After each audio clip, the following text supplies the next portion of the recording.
1 hour early. Let me go grab the chat.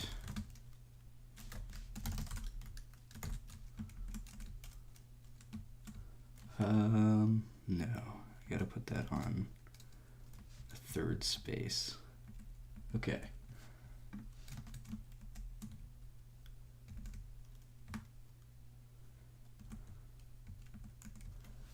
Window management. All right.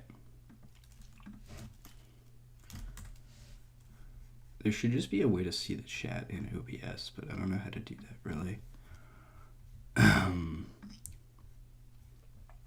Man, I'm sick AF. Hopefully I don't sound too bad.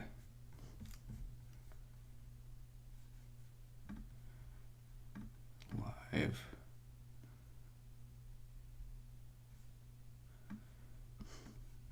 YouTube's taking a minute to load. There we go.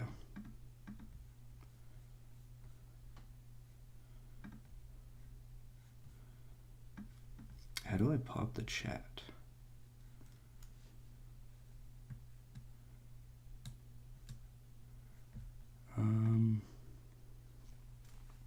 God, I should really have this figured out.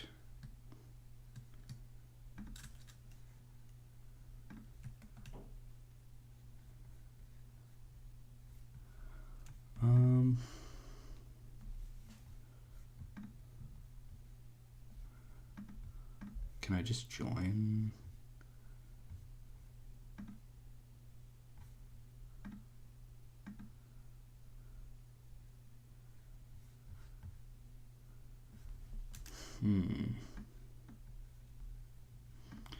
There's a place I usually access it from.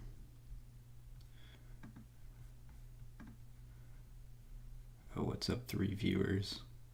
I can't see your chat yet. Oh, view on YouTube. There we go.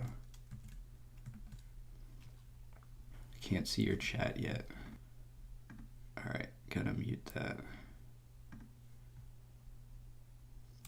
Swear I don't normally view on YouTube though. There's another way to do that. Studio mode settings. Is there like a chat viewer application?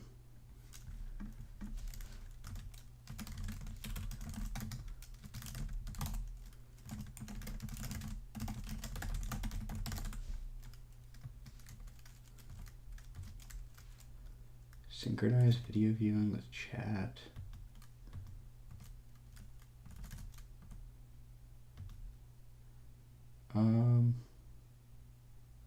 Better streaming chat now, open source.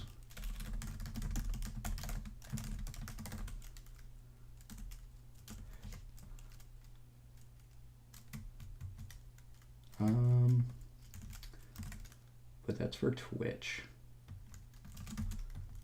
And it's ancient. I'm not sure. I'll just open it on YouTube.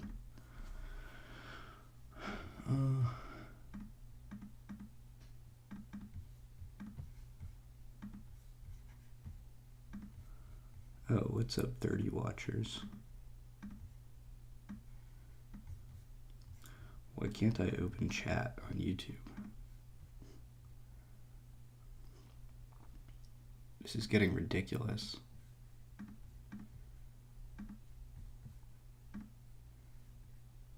Pop out chat. There we go. Finally.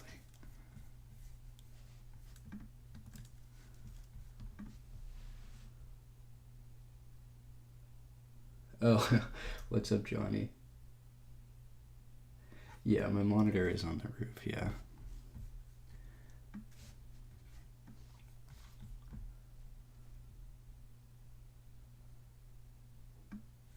Earlier than expected, yep. Yeah, I'm kind of sick today, so I skipped this robotics class that I have. And he like records the lectures anyway, so I'm not missing much.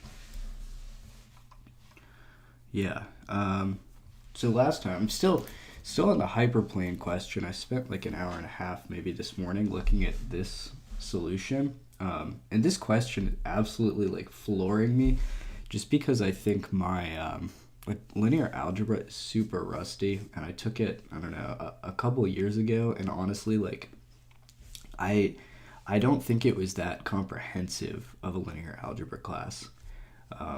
And yeah, I don't know.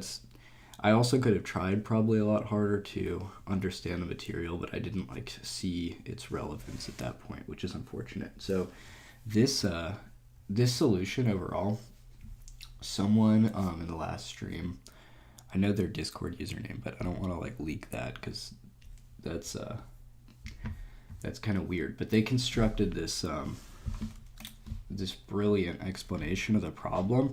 Unfortunately, I think like a lot of the techniques they use are like not stuff we've learned yet, so I can't really whip this out. But like as my solution, other than like the basic algebra for proving it's closed, but they also made this interactive Desmos demo, which is just awesome. You can see everything is super responsive. So the point that we're testing against can be moved around in all dimensions, and the ball will adjust accordingly, which is really incredible. Desmos 3D has come like a long way actually, and then I guess this is sliding the vector around. And then we have like angle tilt.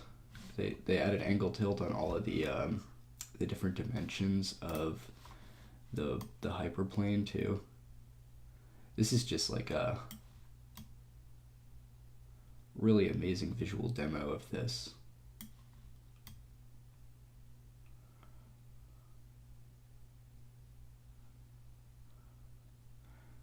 What's up, Big Pepe? Glad to have you here. And Alexander Sanchez.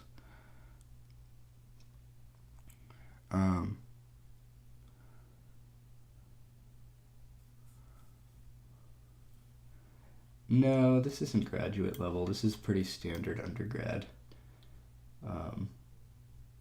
But I don't know. People always ask that, and it's like, that's not really a very accurate like way to classify classes, because universities, especially across different countries, I feel like are so different. Like different classes you take at different years, different schools are better at certain things, and then there's like professors at different levels, and yeah, there's like a standard suite of classes you probably take as an undergrad math major, but it's somewhat standard, I guess. Analysis, abstract algebra, linear algebra, all the calcs, diffie-q, probably topology, and then yeah, I think that's what we have to take. There's maybe one or two others I'm forgetting. Yeah, it also depends on if you're doing like pure math or applied math, I think.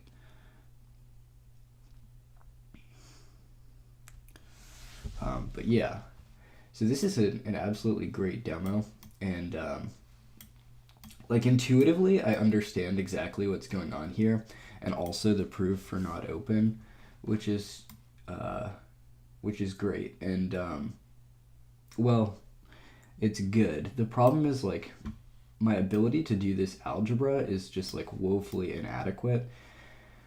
But on the other hand, like all this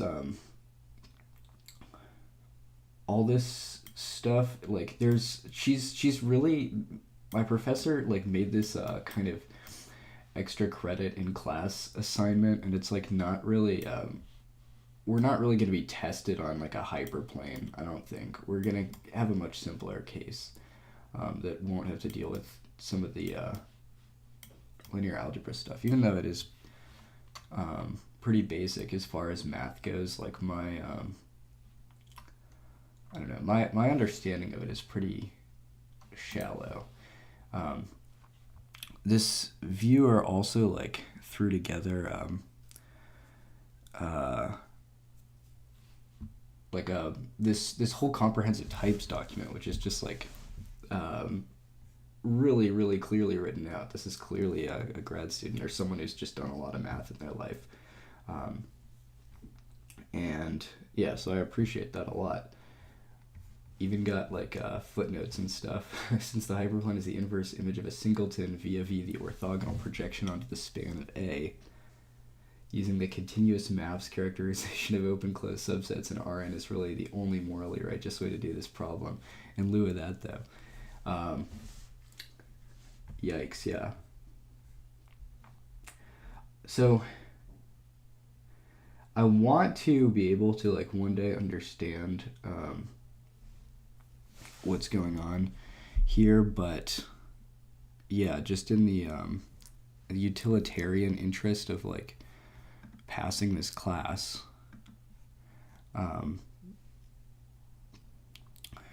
is that Vladimir? What's up, Vladimir?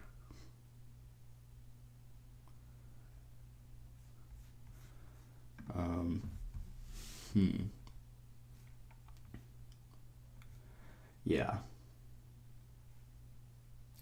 Also, what's interesting is so, well, first of all, this is like incredible types right here, just markup in general. So he points out like the the triangle inequality like that, and Cauchy-Schwarz. I don't think my class has introduced Cauchy-Schwarz, which is, it's weird she gave us this this problem, but yeah. Yeah, I'm not exactly sure about that.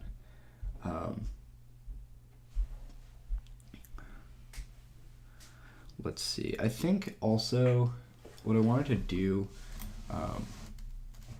So I have frequently asked questions in the description of this video for a lot of people asking them, but I should probably keep track of those a bit more too.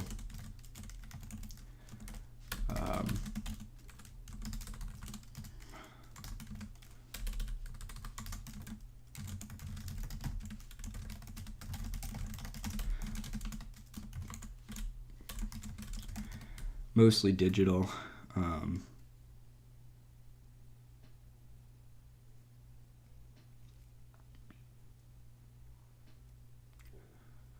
Cauchy-Schwarz is easy to prove with linear algebra.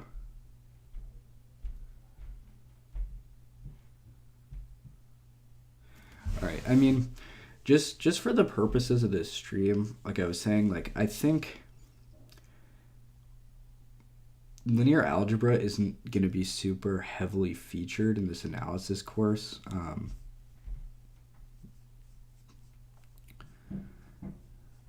What's an LA class?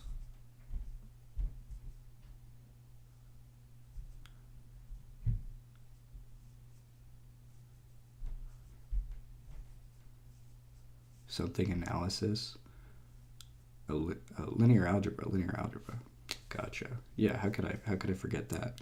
I don't think it was covered in my linear algebra course. My linear algebra teacher's like infamously lazy though. Yeah, that course was like just scratched the surface. So, like I think I would have to do some significant like.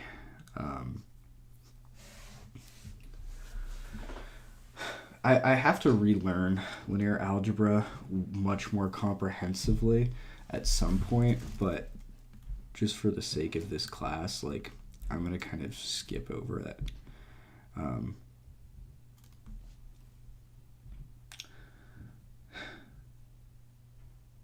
How hard is real analysis? I mean, it really depends on who you ask. I find it very difficult, and it's kind of an infamously difficult class for math majors, but like you ask like people that are really into math, it's like just the first stepping stone, and there's much harder math, but it really depends on your background and what classes you've taken leading up to this too.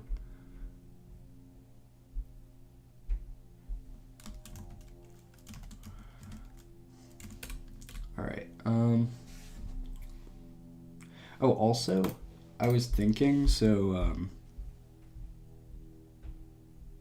linear algebra is key to everything. Yeah, document is static and not going anywhere.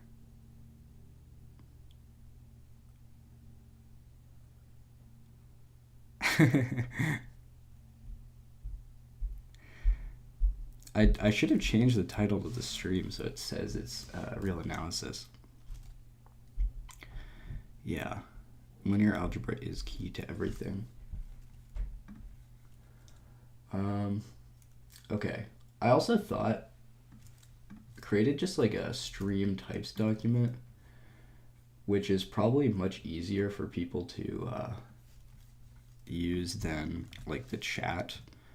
So see if that works. See if you can type in there. And if you've never used types, this is a good chance to. Okay.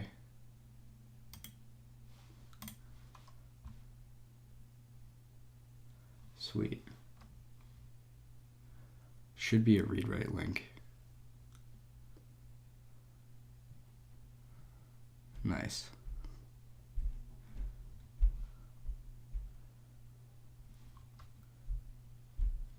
I wonder what the maximum number of people in this is. Hopefully just dropping that in the chat won't cause too much damage.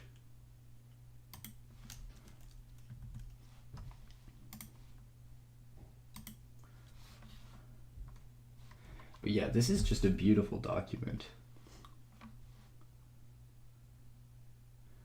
But yeah, I've been working on that problem all morning, so I think I'm going to just move on to, for now, the trefoil knot, which, all right, I wanted to ask, oh,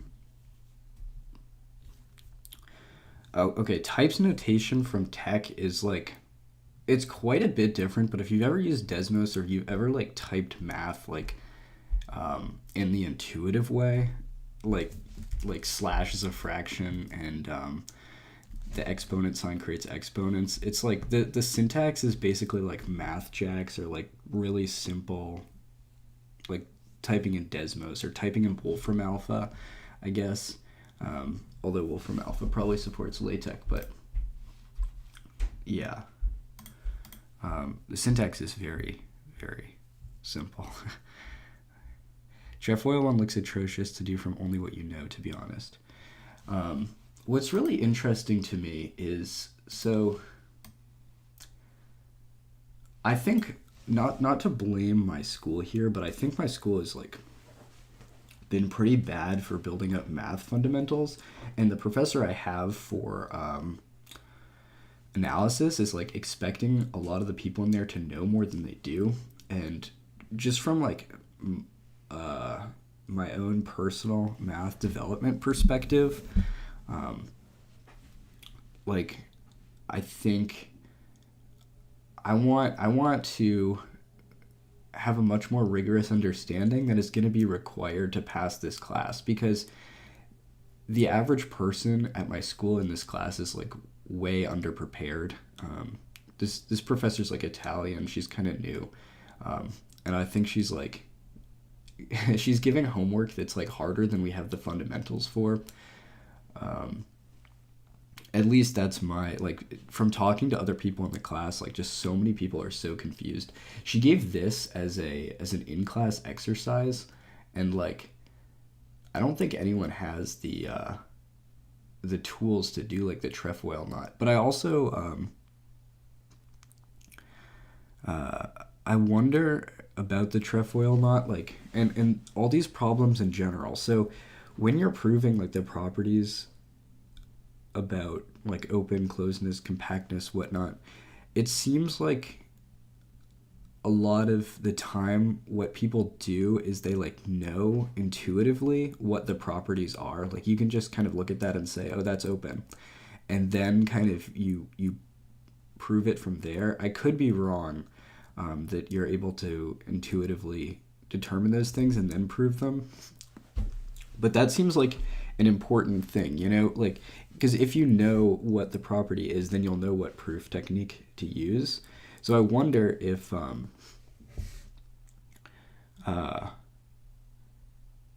people in here like have some insight into that. Like when you see the trefoil knot or when you see a hyperplane, like is there some kind of intuitive thing that's giving away these properties before you formally verify them?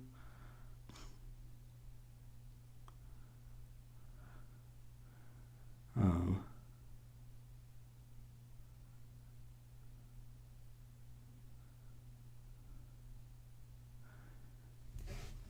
yeah, and I guess I can see like so there's like a couple obvious ones like just endpoints and inequalities and stuff. Like if you see an inclusive inequality that's like that kind of tells you it's closed, or it seems like you could get a bit of an idea from that. And same thing uh, for the other one. You could kind of see it's open if it like doesn't contain its endpoints.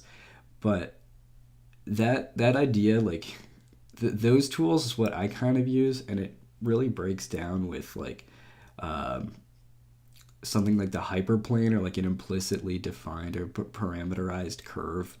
That's like okay, it's it's a bit harder for me to make that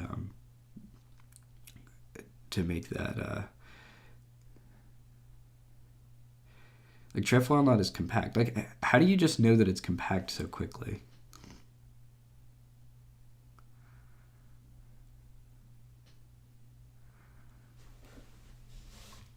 What tipped you off to that?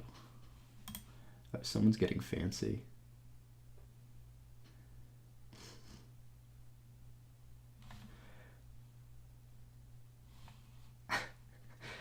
Oh, what's up, Vladimir? Glad to see you're using types.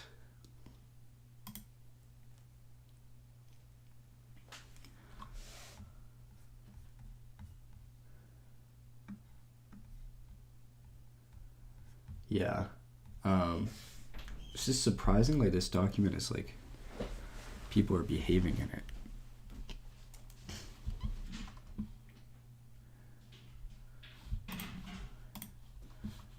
Okay.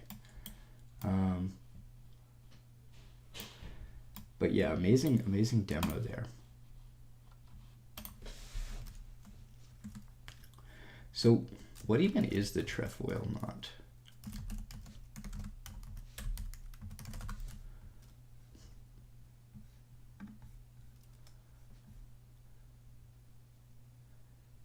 Huh. Non-trivial knot. Well, that's a good visualization, but like Johnny said, how did you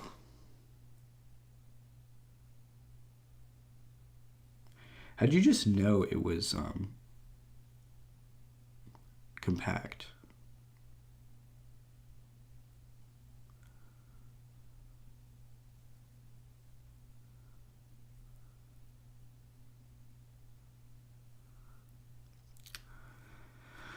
Built through pattern recognition by exposure. Yeah, yeah, just expose yourself over and over again.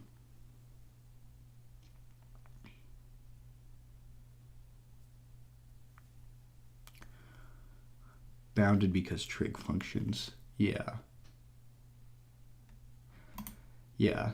So that's, I mean, those two properties are obvious.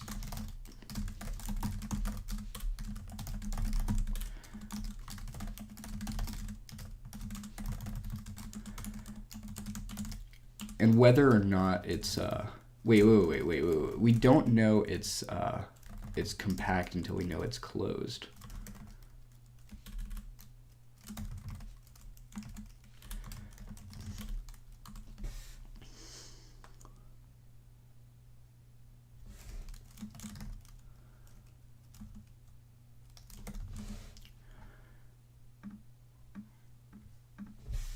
And how would you show it's closed? It contains all its limit points.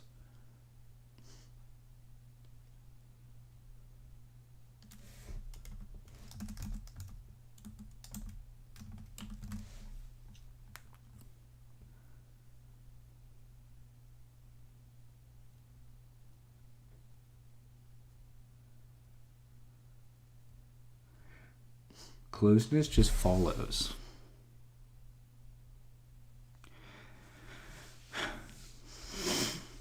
There's more general theorem that the graph of a continuous function is closed, which is the case here. Check types. Yeah, I mean, if you wanna do my homework, go for it. It's right here.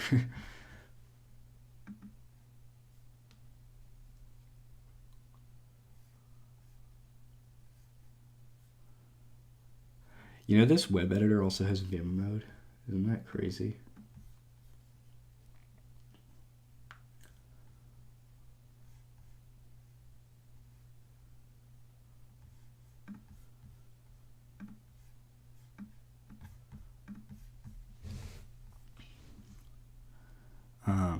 Continuous image of a compact set is compact. The compact sets are closed. That's how I would think about it.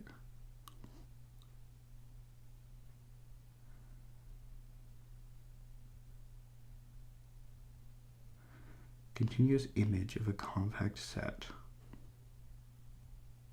is compact.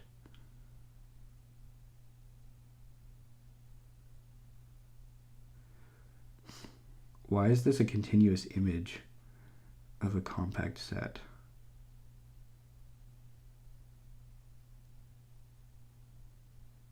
Oh. Well, that interval is closed.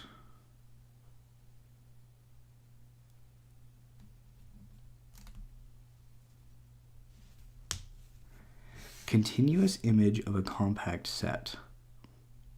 Oh, okay. So this is the function creating the image, and it's continuous, and the set is compact. Okay, yeah.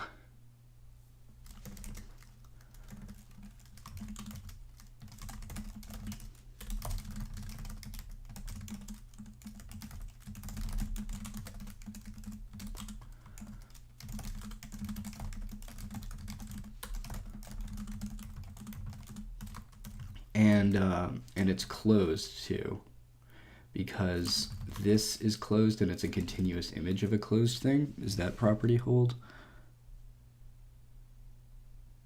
The coordinates are given by continuous functions. Then use the universal property of product spaces. What's the universal property of product spaces? Oh, I should show my preview.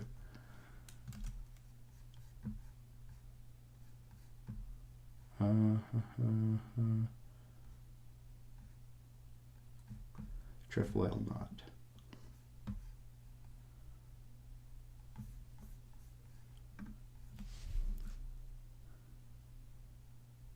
Universal property is a nice diagram. Okay. The document is getting you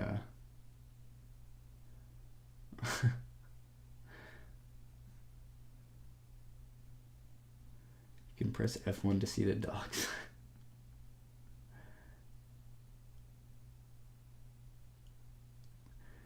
Glad people are learning some types here too.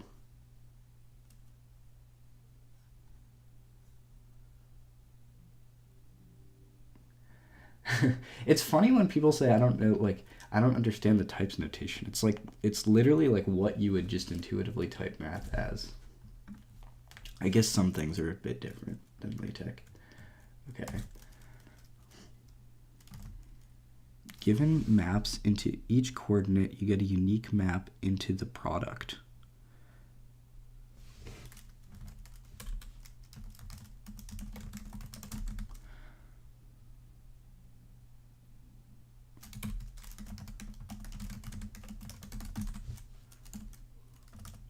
What?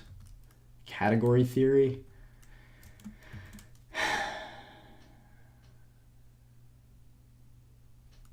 This can't be correct.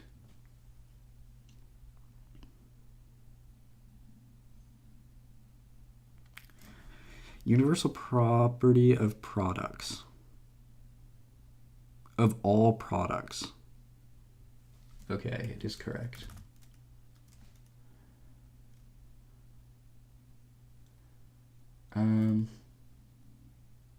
direct property groups and rings, and the product of topological spaces.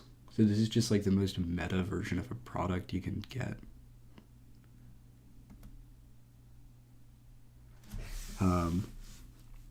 Okay. And universal property of products.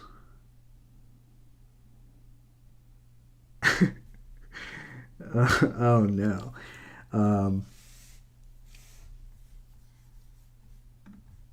Okay. All right. And this is what you're talking about.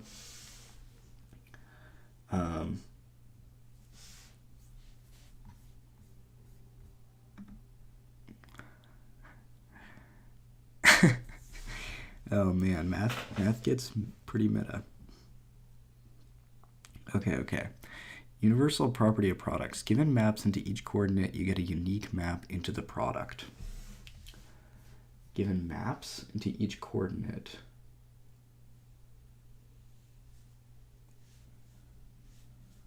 you get a unique map into the product. So that's a map to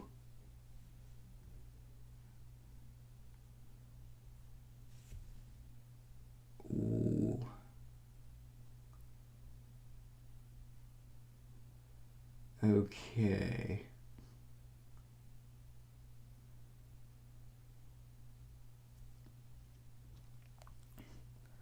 Out of y in the Wikipedia notation, out of y.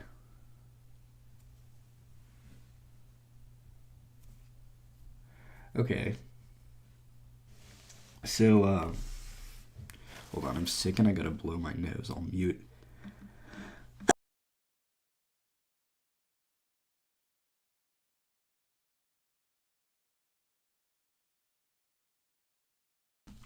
All right, I'm back. Oh my god.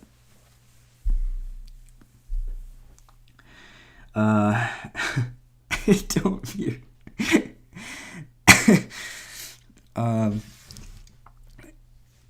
The point is that something that satisfies this property deserves to be called a product.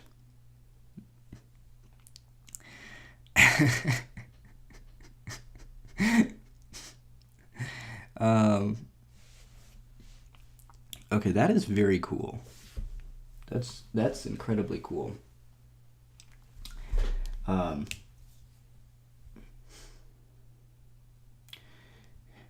So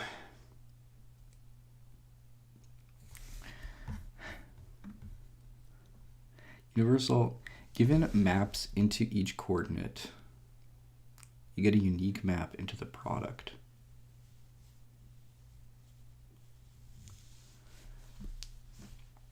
All right, I think I understand like 10% of that.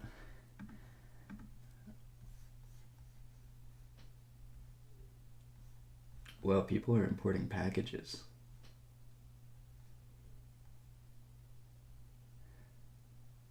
Commutative diagram easily. Oh my god.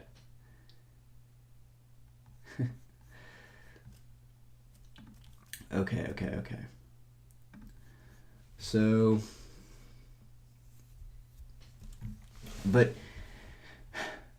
so a continuous map,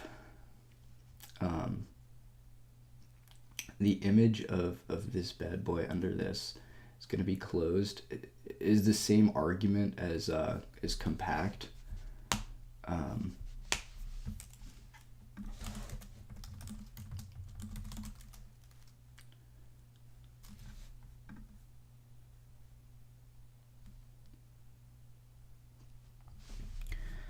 Max is a product.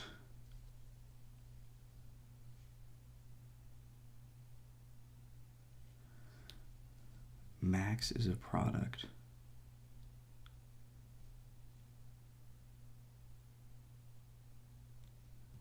And so is the GCD. What?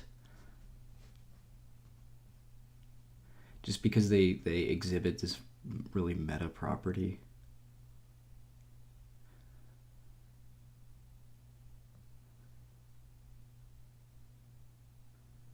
Wait. Yeah, I'm never finishing my homework like this.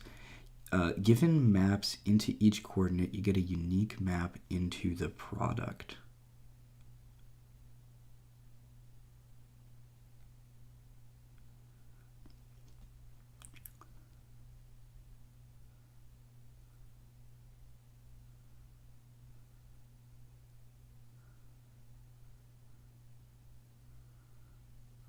Oh my god, that's so meta.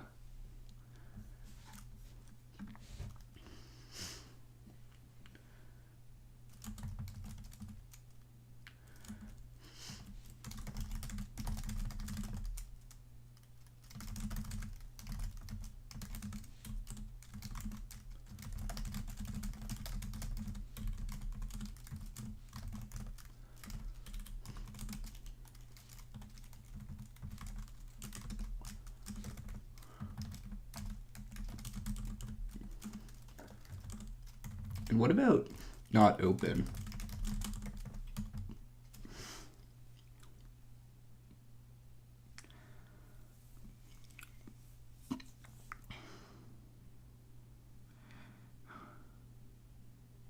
You can prove closed using the sequence argument. Do you need to do that, or is it just closed because the interval is closed?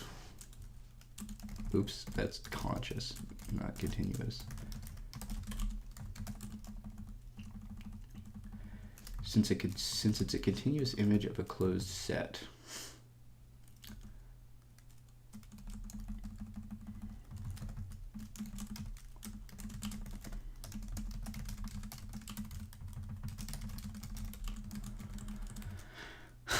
And not open. So the negation of open, again, is for every... well, not open. So there's some point where...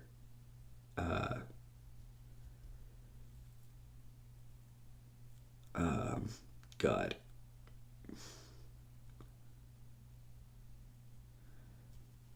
The epsilon ball at every point is contained. So that means there's one point where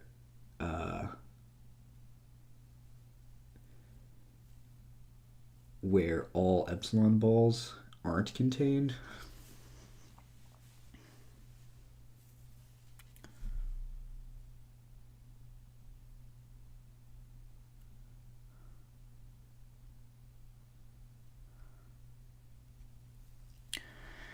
That's true as well, that you can't have closed and open unless it's the empty set or Rn. That's probably the easiest way to get credit on this homework. And sequences are the only way. Let's learn to develop the theory of continuity from scratch. Not really.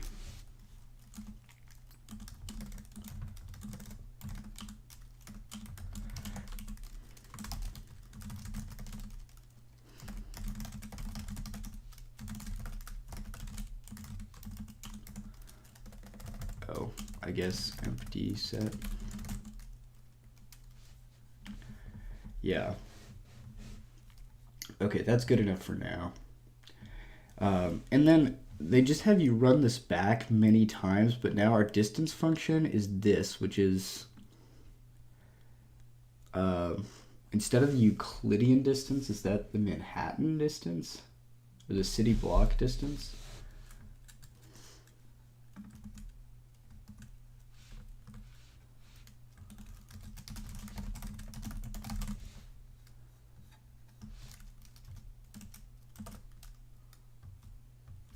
No, that's literal city blocks.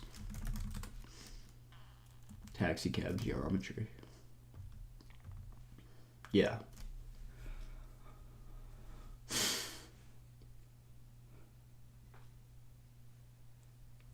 So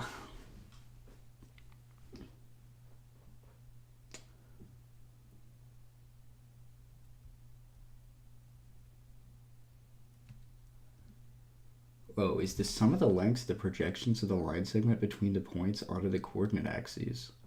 I never thought about it like that, but yeah.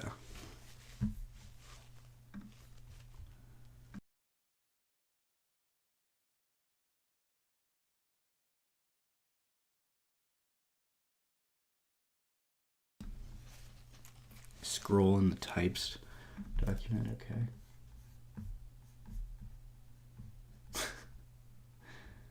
How'd you get that image? You storing it locally?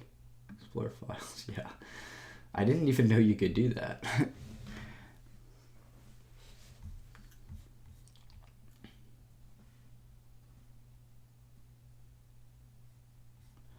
Someone's playing the Tetris package.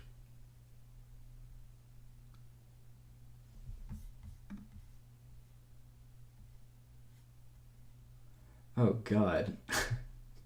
The font is horrible. Alright, well this is a really cool thing to have learned about though. I'm still like mind blown. So max, min, GCD are all considered products.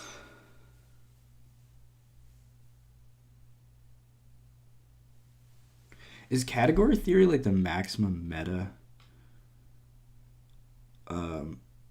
Also, like, can category theory like describe its own stuff? And what's even the point?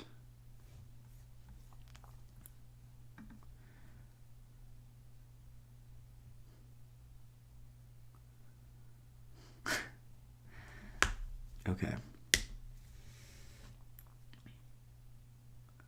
Category of categories. Are co-products not products? All right, yeah, that seems pretty relevant to this homework. Oh, someone said a second ago. So now looking at the same problems using just different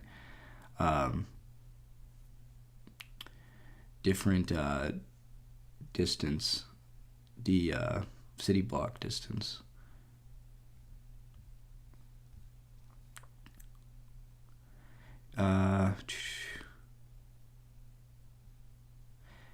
If you want to prove it, then just show there's a point, in fact, any point where you can't construct a contained ball.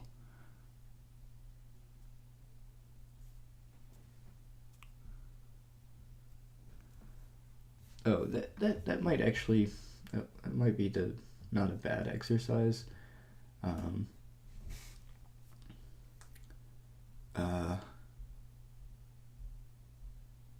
Oh, I don't like saying and with him. It should be like empty set. Ah, my god. Empty set. And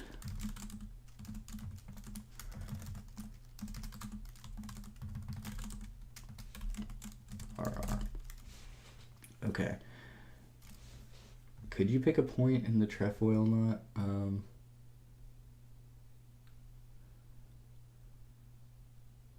0. I don't know exactly what the point would be, but presumably you pick a point somewhere on the border, but I don't know. I'm moving along to the integer lattice.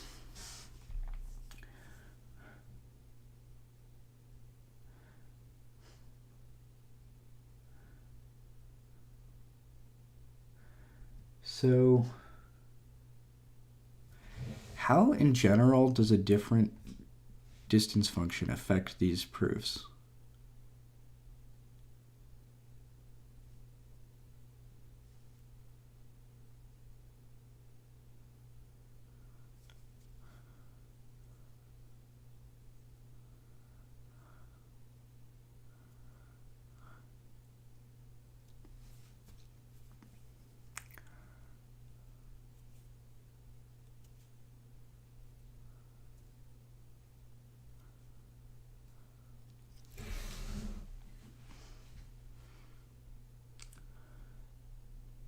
The integer lattice is pretty easy to show that it's got just tons of isolated points.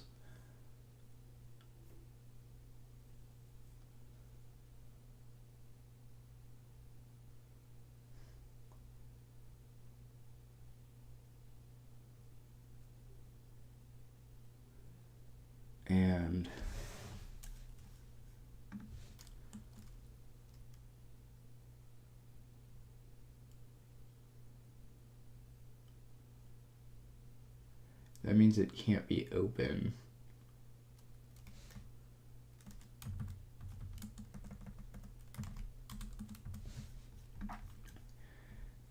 But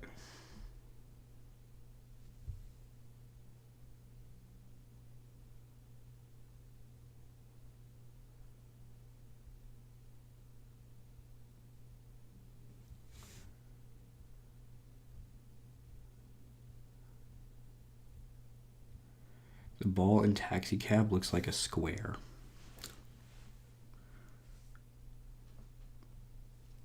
It's actually a square. Most properties still hold about it. Okay. Yeah. When will the argument like change exactly? Because I could just use the exact same arguments.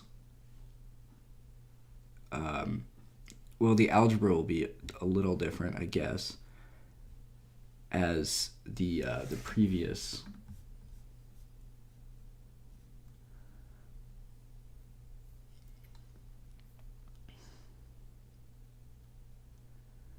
But that would still work.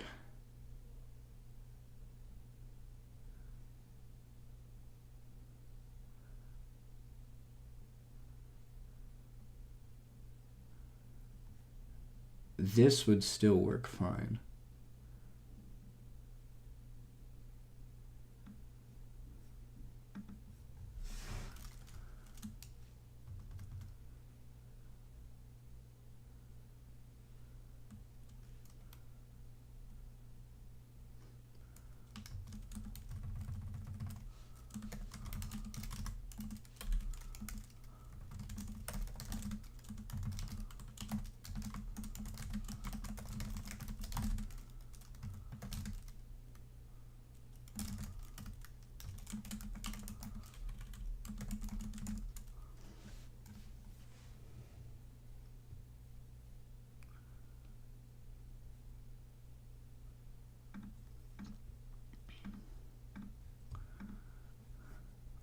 Read the description for questions about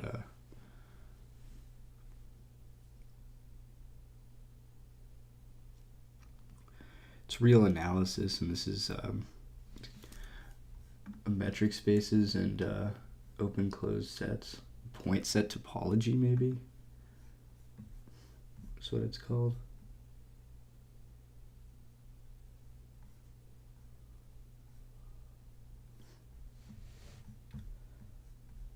Oh.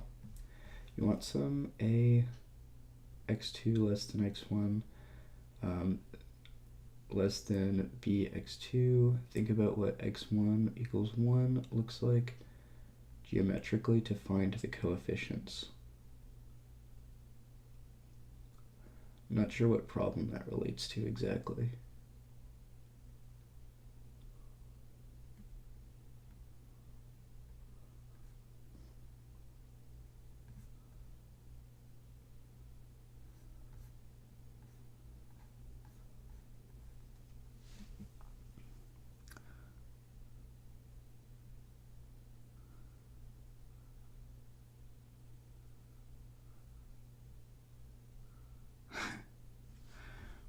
Let's hope it's really zen.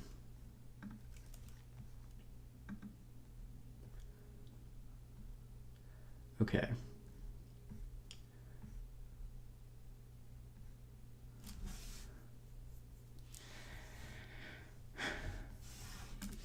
So it seems like that would hold. This would hold too. I mean, most of these would, except I probably should redo the algebra for like the open unit ball. Or not. Yeah, and the cone.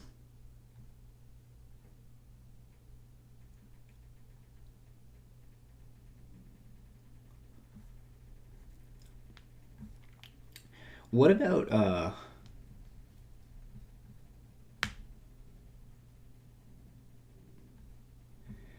Then there's two other distance functions to do. So this one is the max of xi and xy.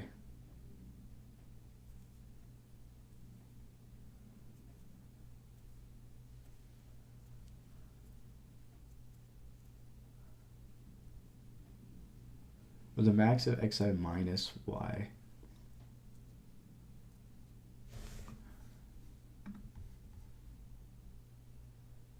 What does that even mean?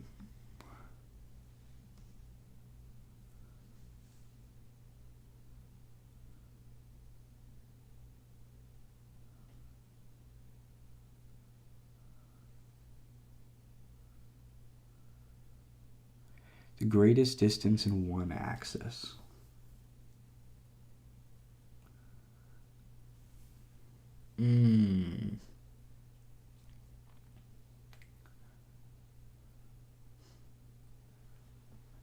Greatest distance in one axis.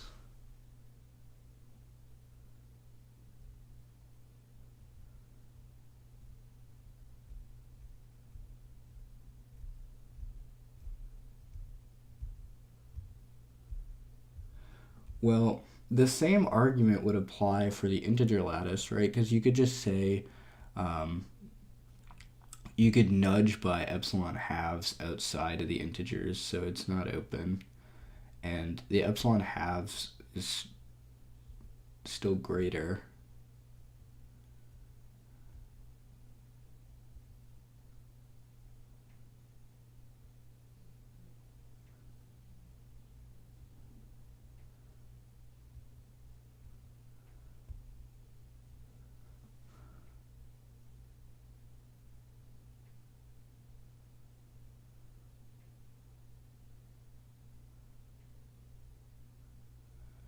Ball will still be a square. The max over i's. That one is also square but rotated by pi over 4.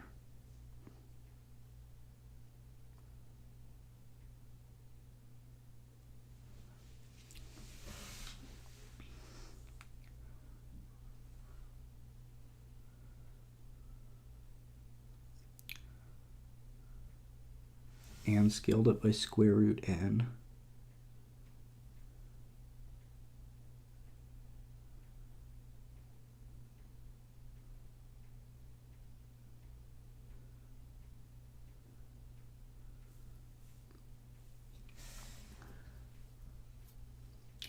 And what about this disk distance? This is interesting.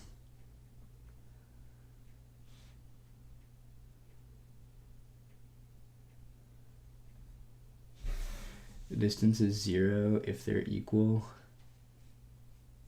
That's normal. And 1 if they're not equal. So it just doesn't care.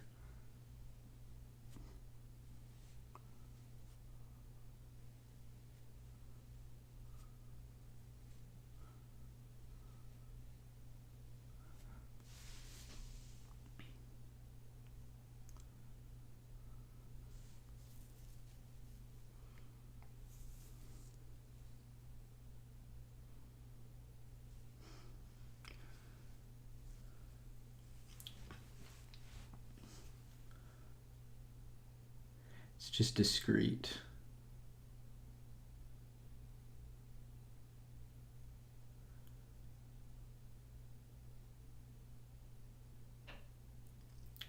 Wouldn't that like make the integer lattice open then? Because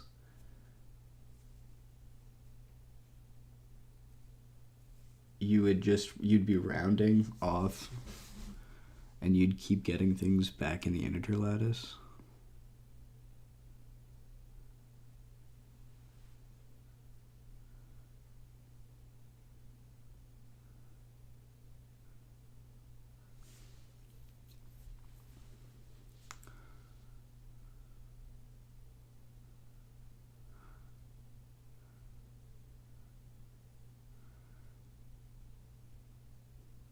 Can visualize a set with 3 elements and the discrete metric as an equilateral triangle.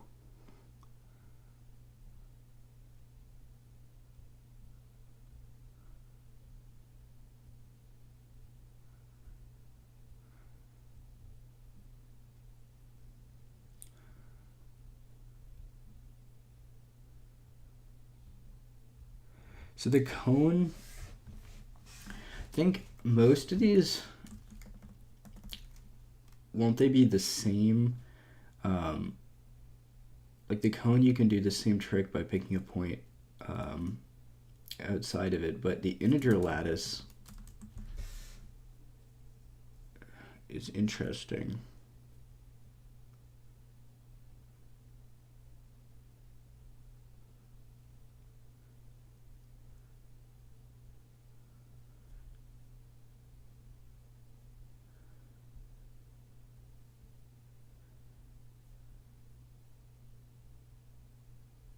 Maybe I'm not understanding how the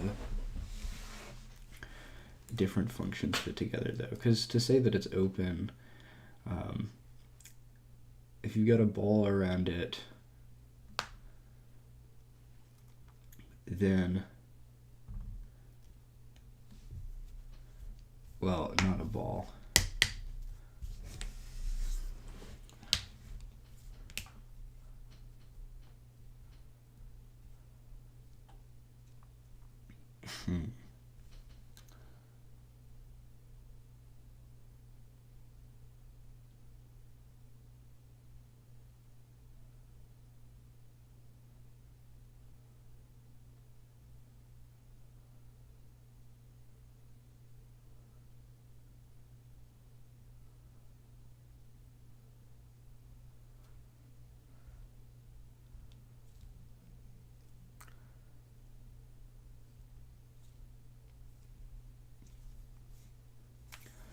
Yeah.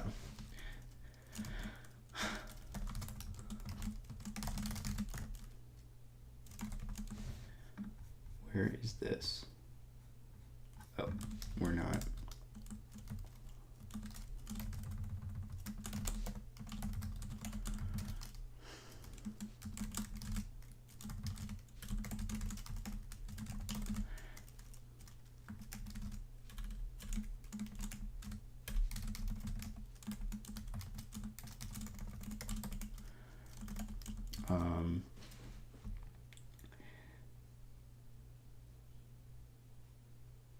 How do you say that it's open? Like, you could pick any point and it's going to get...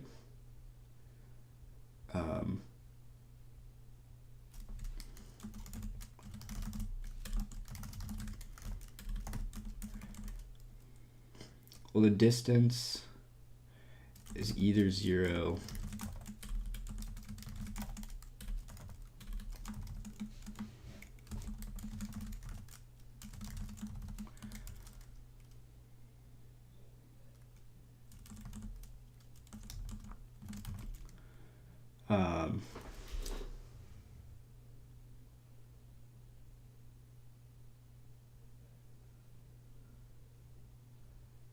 or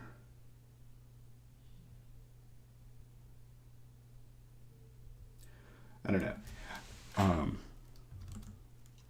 What's up, Cool Fire?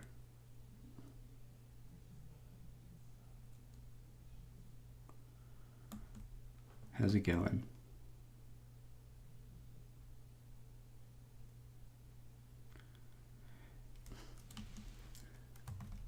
Well, if we pick 0, 0, or, well, 0, 0 and a amount of times, and show that some epsilon ball contained in that point is contained in the set, I mean, literally anything we pick. So, like,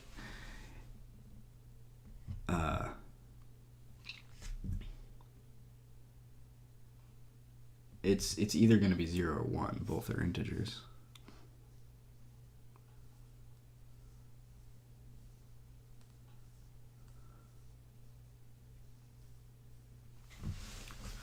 Oh, I gotta get water.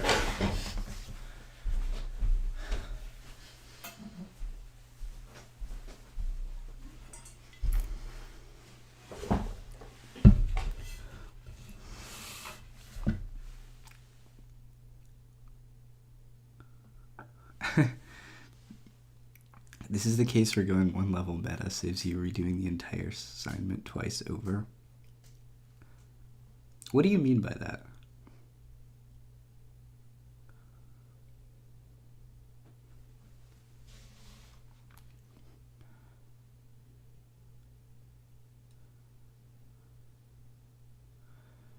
Guys, the class is in the title of the stream.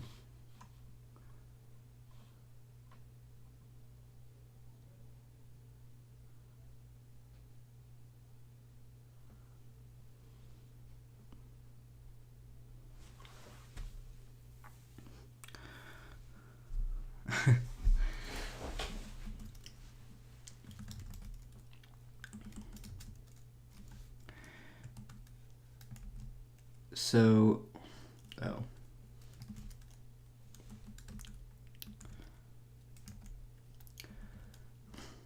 Going one level meta saves you doing the entire assignment twice over. What is...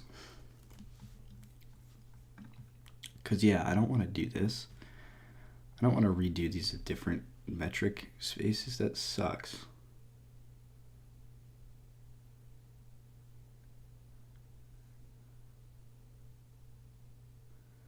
Seen the proof of all metrics being equivalent in a finite dimensional space.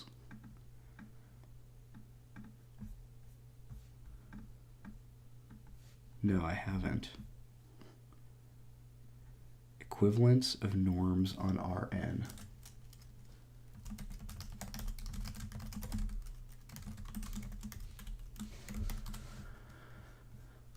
No. Okay. This is the proof. I don't...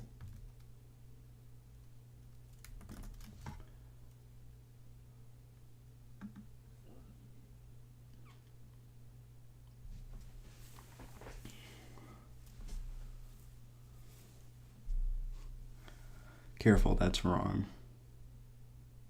Not all metrics, all norms.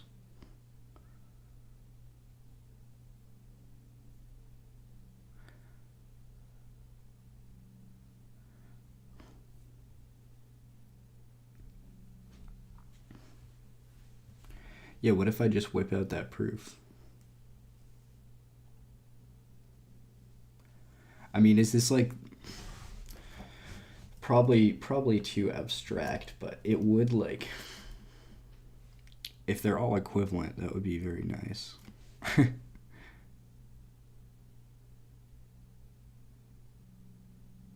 Assign the discrete metric, which is not induced by a norm.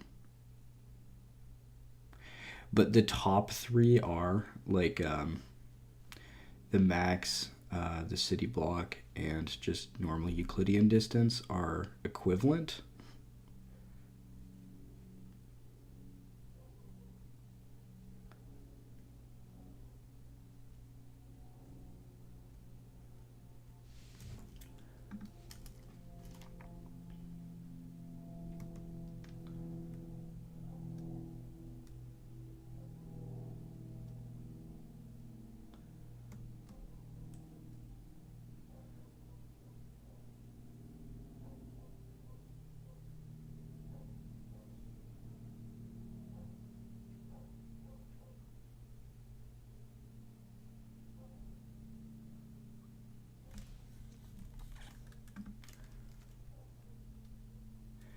Right. Okay, that's really cool to know. The proof is maybe beyond me, but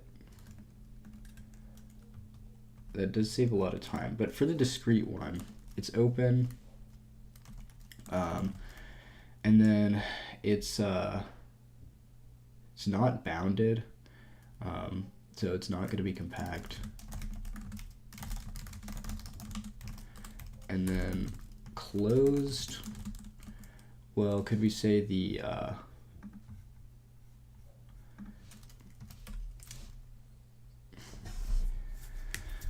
prove that the complement is open?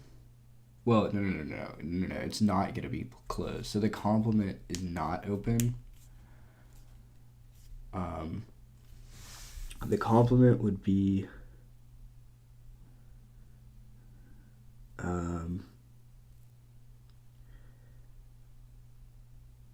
all the non-integer gaps.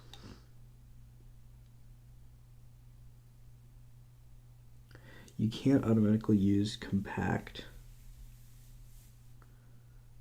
Oh, right, right.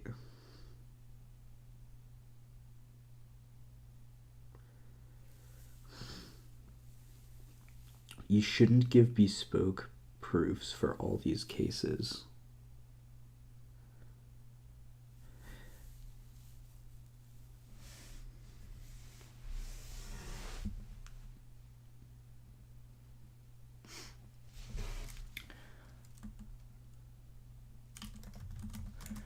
Well, it's closed.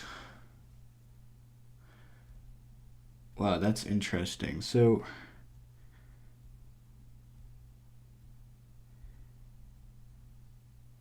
you're talking about the other cases, like not the discrete cases, though.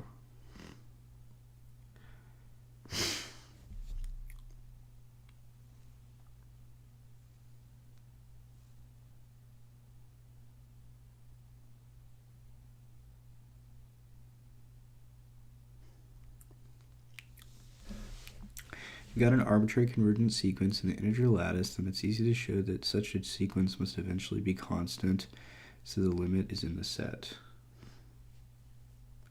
under the discrete metric.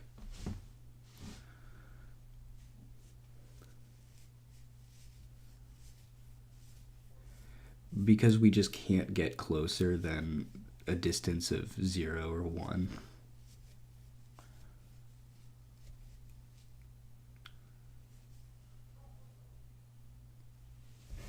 And therefore all the limit points are contained.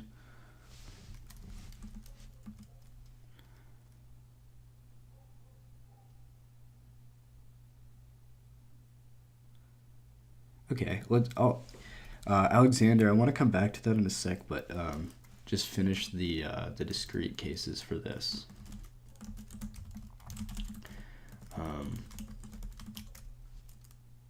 And that argument makes sense to me.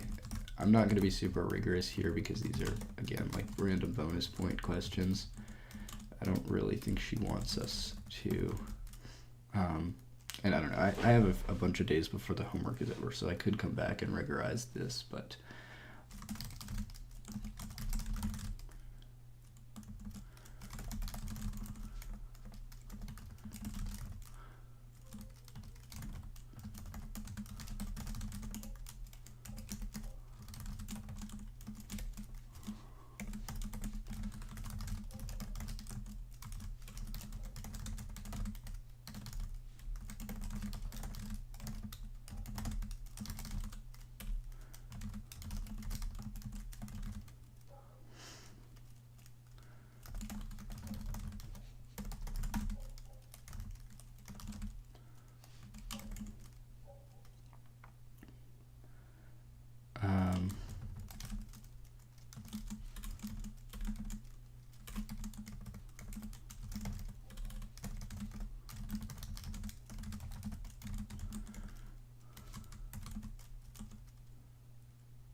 is the oligarch still here?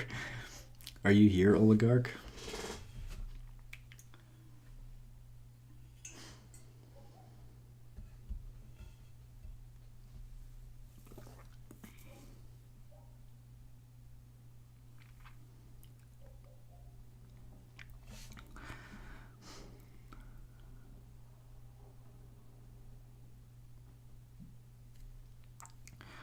It kills all the problems instantly. With €100, I think I paid my electric bill. No, I didn't take the offer, unfortunately, because then there's a backdoor for blackmail. There we go. And it's just not worth. I'd rather have my peace of mind.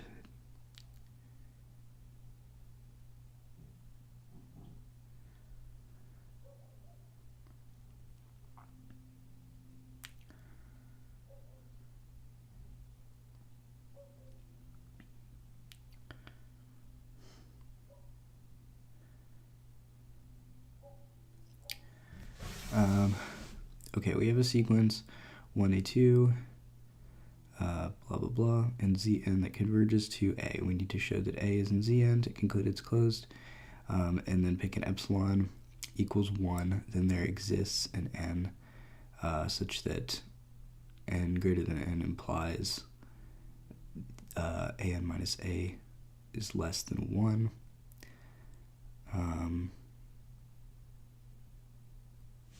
So an equals a.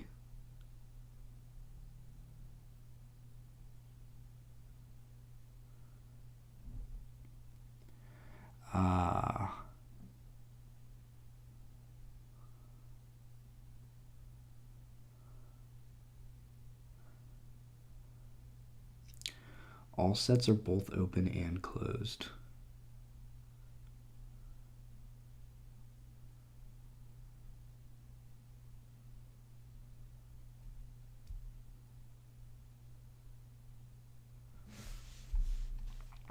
Okay.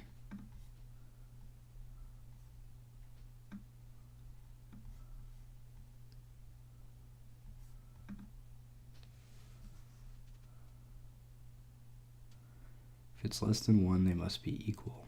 Yeah. Yeah.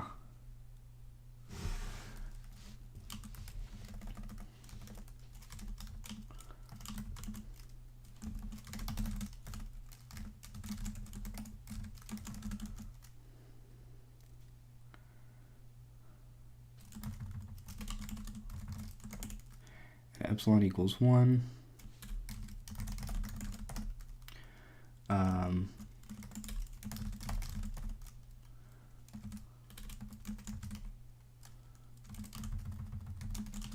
The discrete distance of an minus a is less than 1.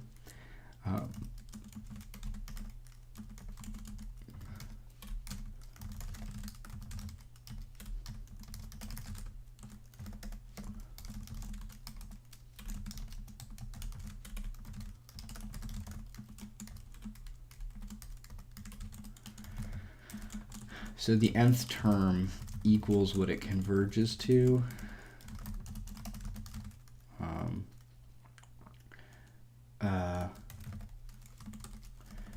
Arbitrary convergent sequence a to n, which converges to a.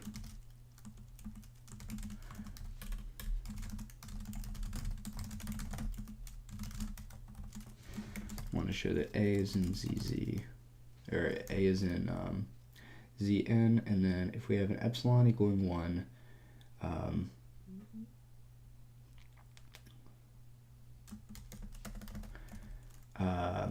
then for any little n greater than some n, the sequence an equals n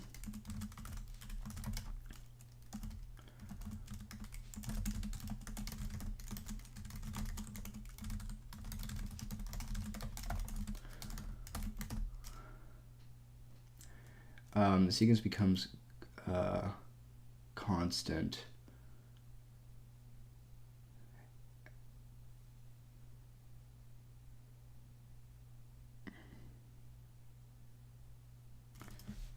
be nice to exercise. All sets are bounded.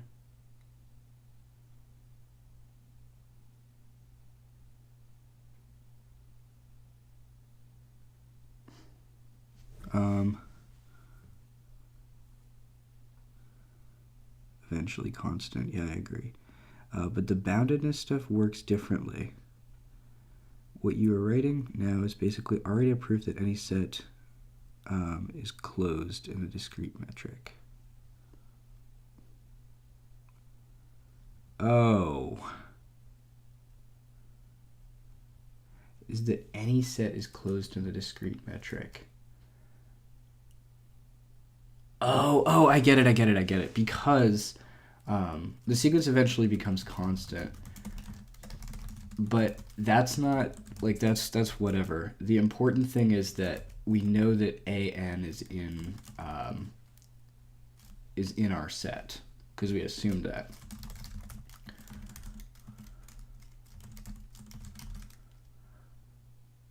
Ah, yeah. So that's just a proof that any... I see, Alexander.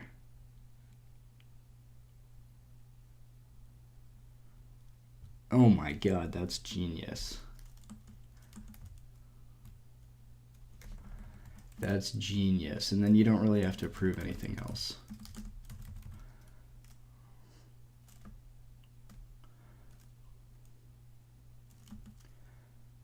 I guess I can say before, in general,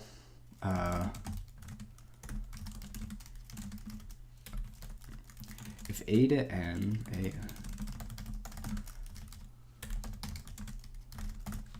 wow, that's so cool. Is a convergent sequence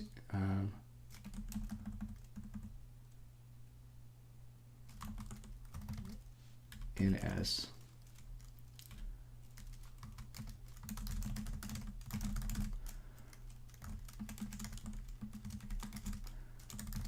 A to N converges to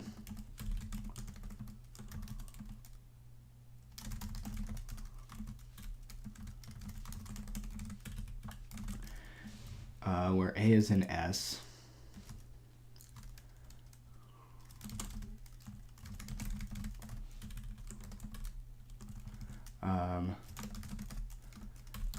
Epsilon equals 1.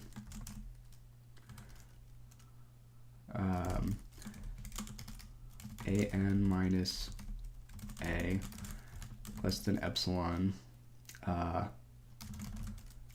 for some n greater than n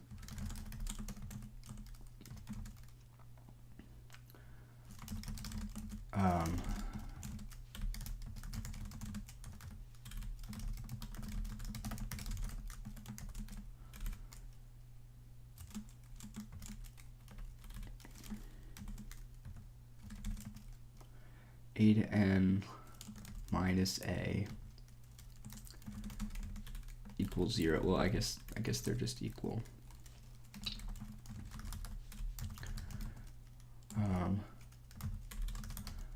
Therefore,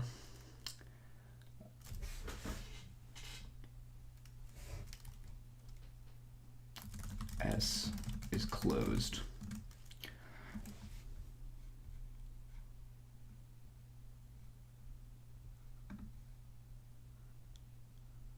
And if any set is closed, then its complement will be 2.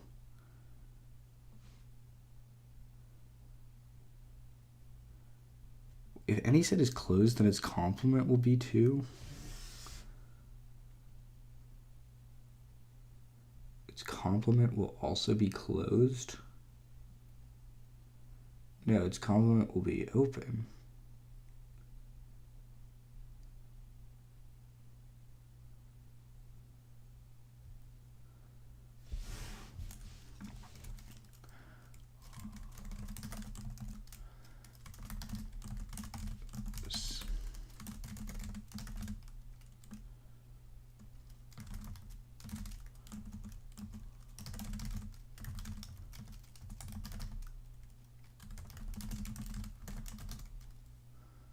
Are closed.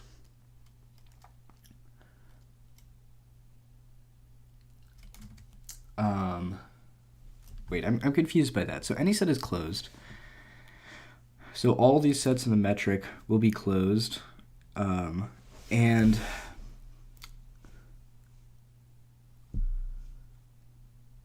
their complement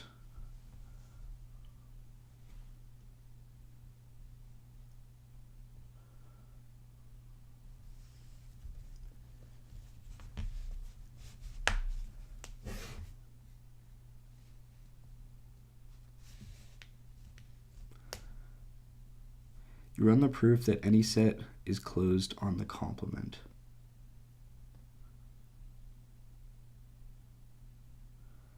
You run the proof that any set is closed on the complement. Then use the switcheroo to conclude that your set under consideration is also open. And I don't know if I've seen any set is closed on the complement. Is that true? I believe it for an open set, but a closed set is closed on its complement? Seems like it would be open.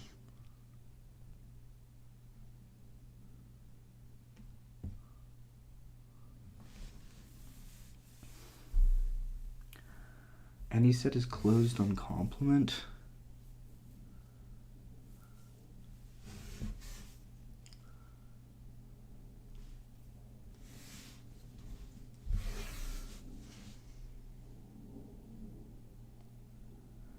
You don't need to prove just the result. As in, if every set is closed,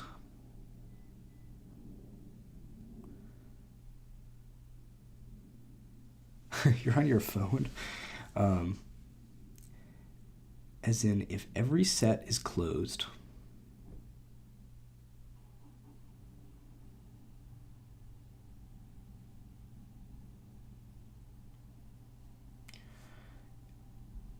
then the complement of your set is as well. Oh! Oh my god, yeah. Sorry, I got that. I just got that. Because now we have an arbitrary set is closed. Oh. Every set is closed. Therefore,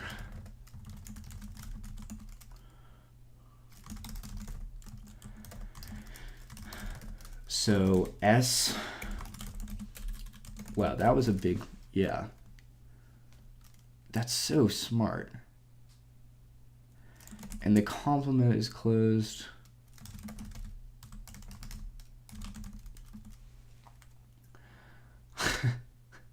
That is really, really bizarre, strange logic, but I love it.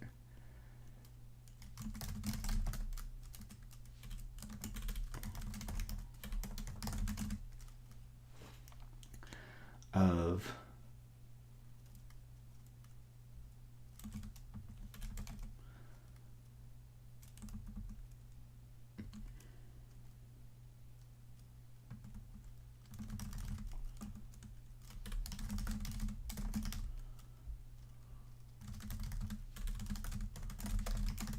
wow. Yeah, that's so sick. That's awesome. Oh my god. Duality.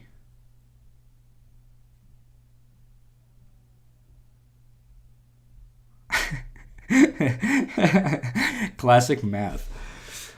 There's a whole structure of objects with that kind of reasoning applied. Yeah. You like that? Well, there's a meta branch of that you can study. There's an even higher generalization of that.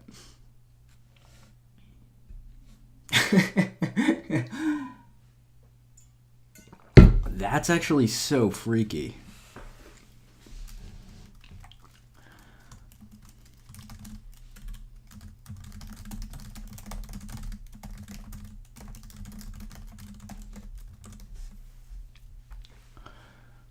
Okay, but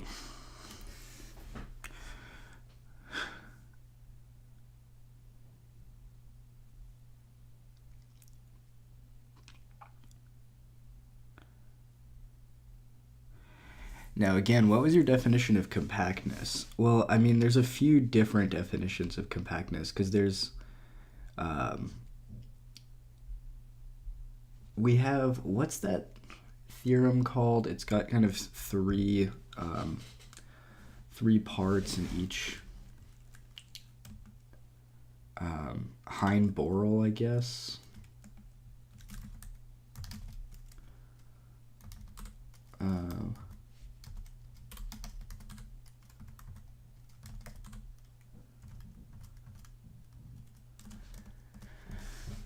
Yeah. So I guess these two are, well, these things are all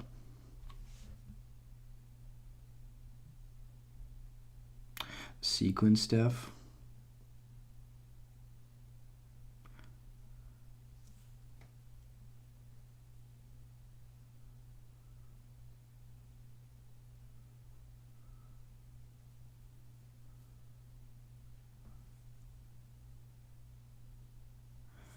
Oh.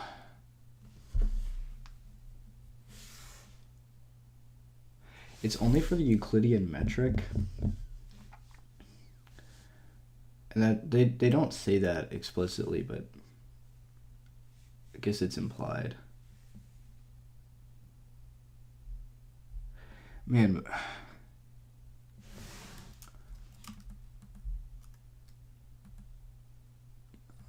well, it should be right around here.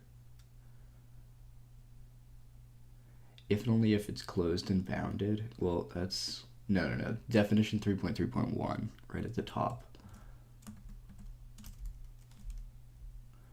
Every sequence K is a subsequence that converges to a limit that's also in K. Wait, I have a question. Like, so you say what definition they use? So different textbooks use different definitions, but like, why would you do that? Or some, they're all like logically equivalent, right? They must all kind of they're all the same thing, but why would you use one? Is it more intuitive than another, or like algebraically? Do things work out better for proving certain things? Like, why would you choose?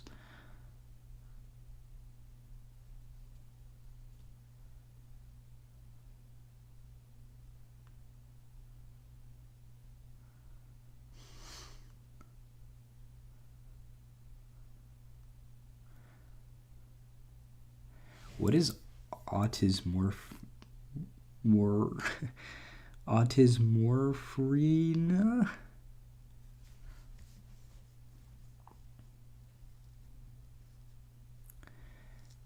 For compactness, they're not always the same. In Rn, they're the same. Better for different problems, yeah.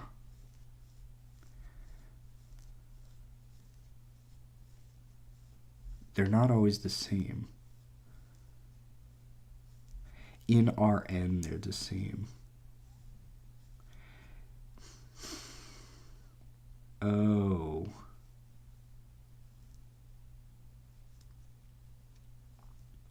Every cover has a finite subcover, but in analysis class it's more intuitive to think of things in terms of convergence.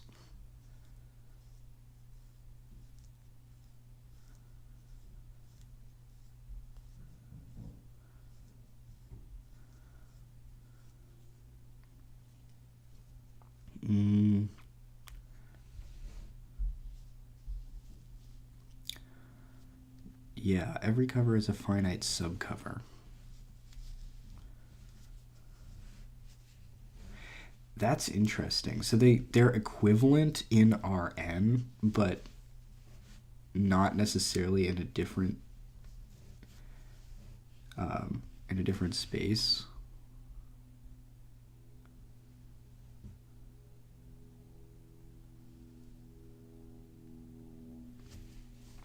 Okay, anyway.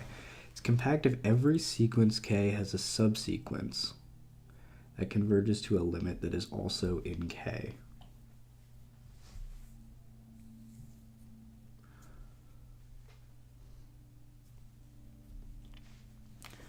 And a subsequence is just the same, like you just are removing elements from. Why does that?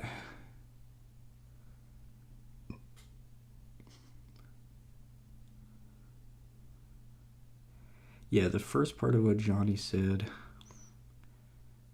is the true definition of compactness.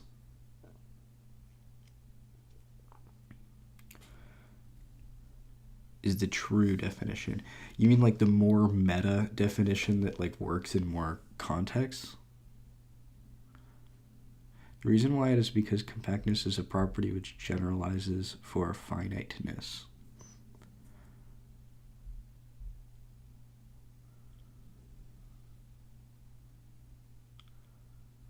Oh. For finiteness, yeah. So compact sets, because they say they're very important in understanding, like, um, yeah, things being finite. If every sequence has a subsequence that converges. Whoa, wait. In this case, you'll even see that finiteness, compactness link very clearly. Wait, is this saying so? K subset R is compact if every sequence in K has a subsequence. Does that mean every?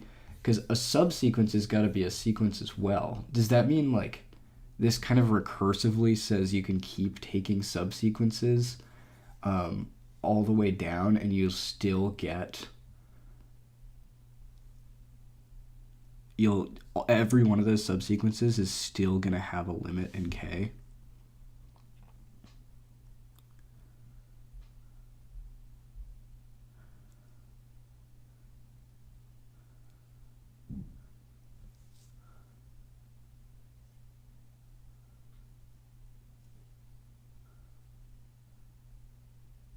So you can keep taking out elements from them.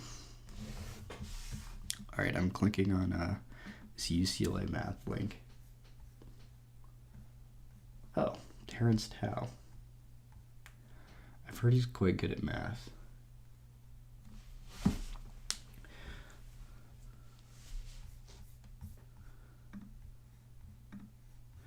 Didn't Terrence Tao didn't he make like an analysis textbook himself? I just heard of it because someone said like he verified it with Lean or something. And I looked at it at like I thought it'd be some insane abstract math, but it looked kind of like normal analysis.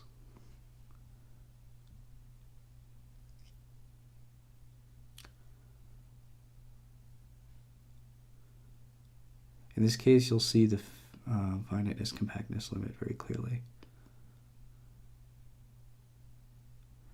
Oh, he taught intro analysis at UCLA. So he wrote a book for it. Oh, wow. I didn't know that.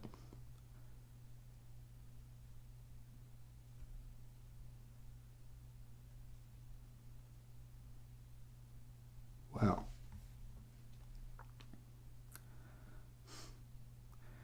What's up, L. Jefferson? L. Jeffer? You get a lot of random letters in there. Okay, if you use the every cover has a finite subcover, it's kind of straightforward to understand what the compact sets are in the discrete metric. Okay.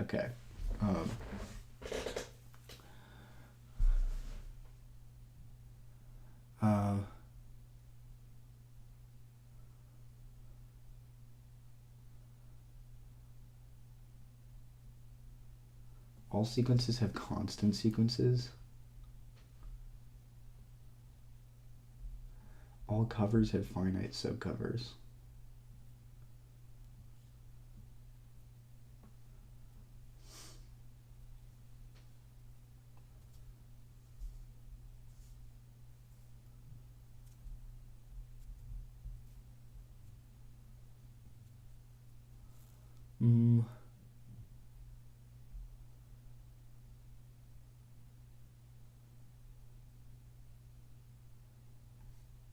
Compactification. That's awesome. Every cover has a finite subcover is kind of straightforward to understand when the compact sets are in discrete metric.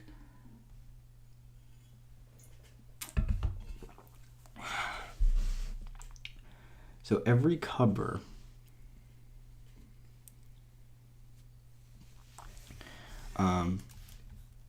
with the definition that they provide us for compactness, am I correct in saying the subsequence is a sequence, so therefore this like applies to it recursively over and over again, and every subsequence has another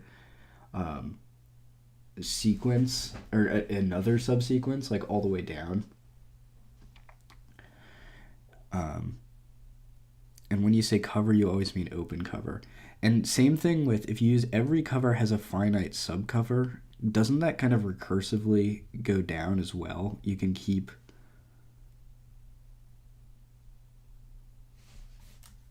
because a finite subcover is also a cover.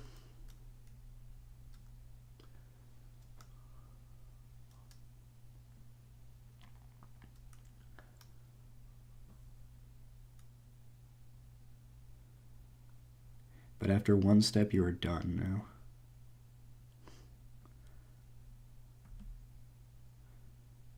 Compact or finite? If you found one single subsequence, then you found it.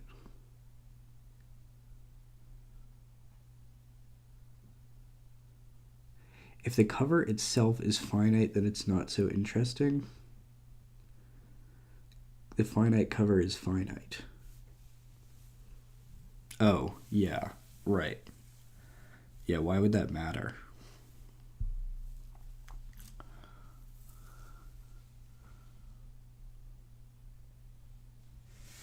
Okay. Back to the problem. I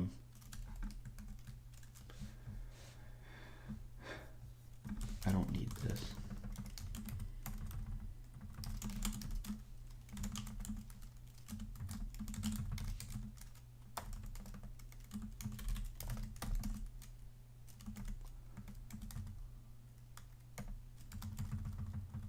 No, I'm not doing that. I already explained that. Okay, so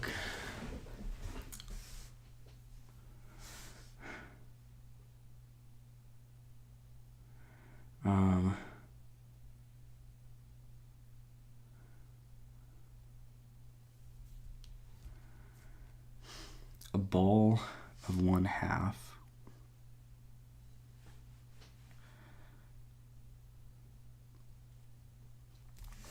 there's a one-to-one correspondence between points and sets.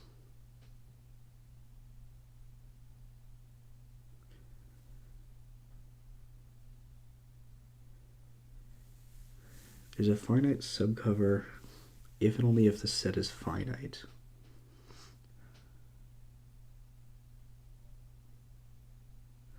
Well, in the example I gave. Okay. But they're using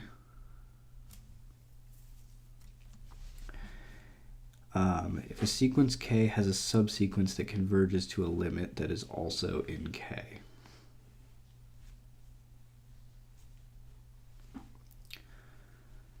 If every sequence... So, do we pick...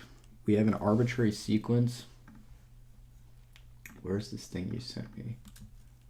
Compactness.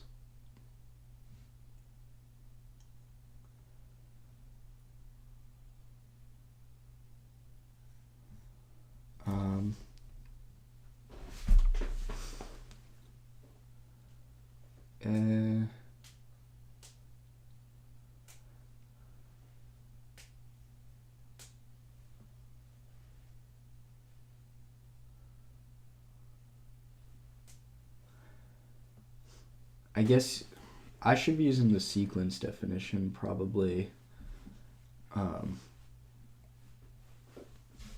Although, well, there's an argument that they give. I'm allowed to use that if something is closed and bounded, then it's compact, and we already have that as closed. So just going through and determining if each one of these is bounded would be sufficient.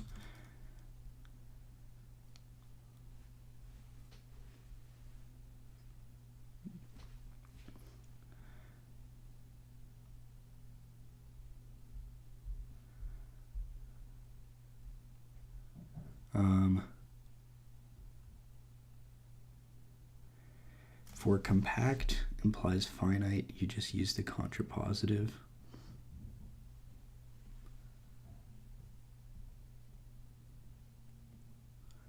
Compact implies finite.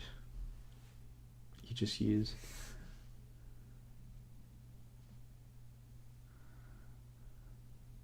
You mean not compact implies not finite?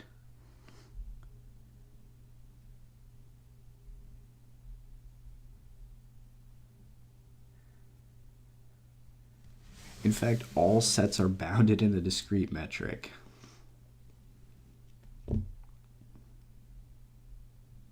Why are all sets bounded in the discrete metric?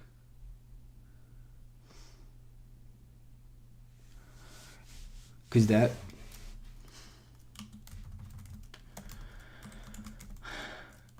proving that would just insta-solve all of these.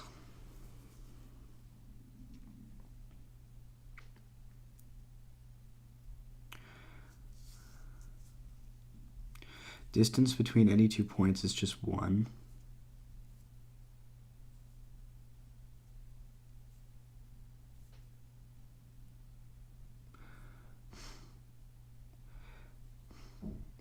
Oh, but you can't use closed plus bounded equals compact. And we can't do that because that only works on Rn with Euclidean distance.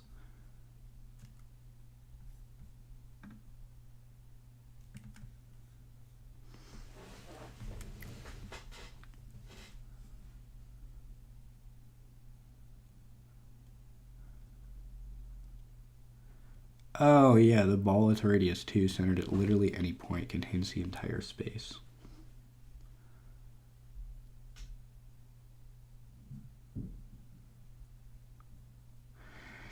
So they're all bounded, but we can't use bounded plus closed is compact. It's got to be the an arbitrary sequence in this has to have a convergent subsequence.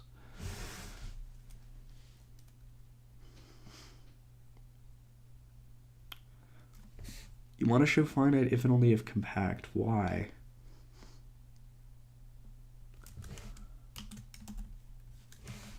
You probably said in other...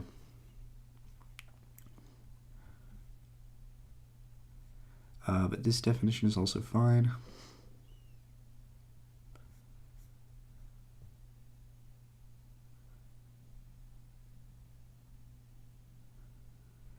And this, I tried to say above, is not so hard.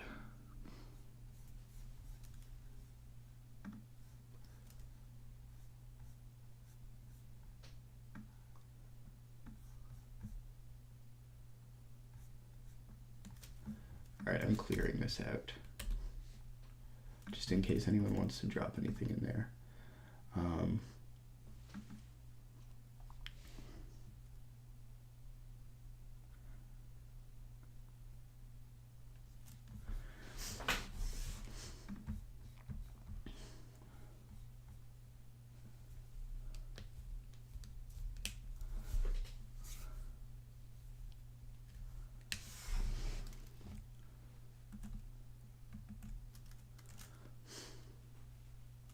Every sequence has a subsequence that converges to a limit that is also in K.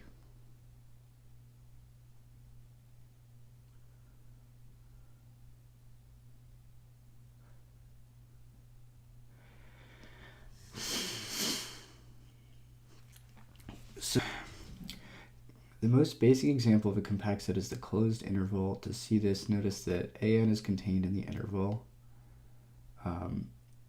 If a sequence, then the Bolzano-Weierstrass theorem guarantees that we can find a convergent subsequence. Because a closed interval is a closed set, we know that the limit of this subsequence is also in CD.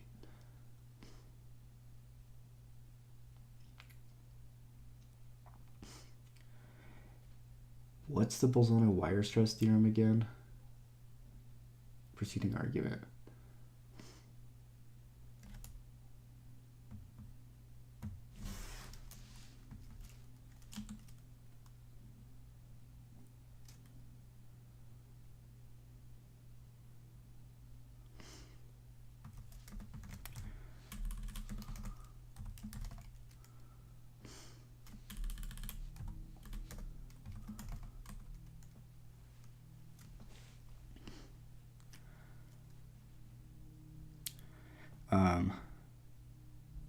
Just to quickly answer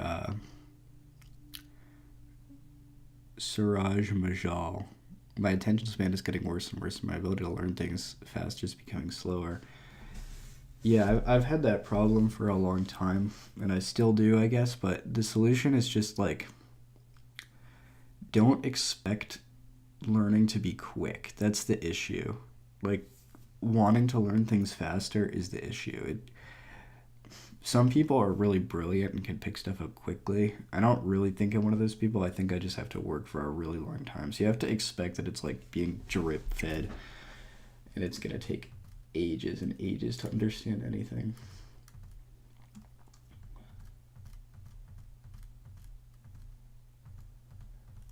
Where's Bolzano-Wire stress theorem?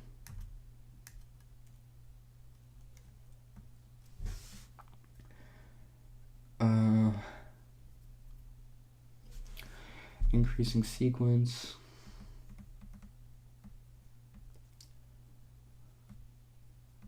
Subsequence is converted to the original limit as the same sequence.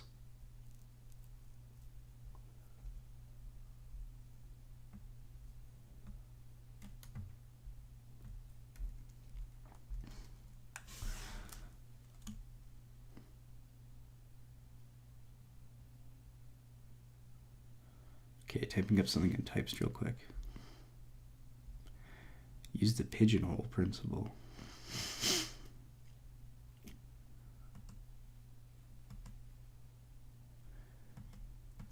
Okay, where were we?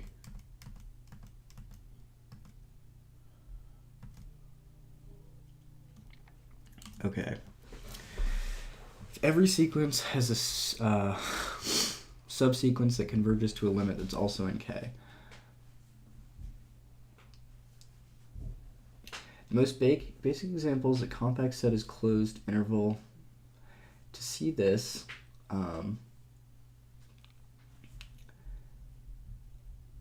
if an is contained in the interval, then we can get a convergent subsequence because a closed interval is a closed set. We know that the limit of the subsequence is also in CD. Oh, because it's closed, it contains all its limit points, and convergent subsequence is also in CD. That's not very satisfying. That's just like invoking a definition.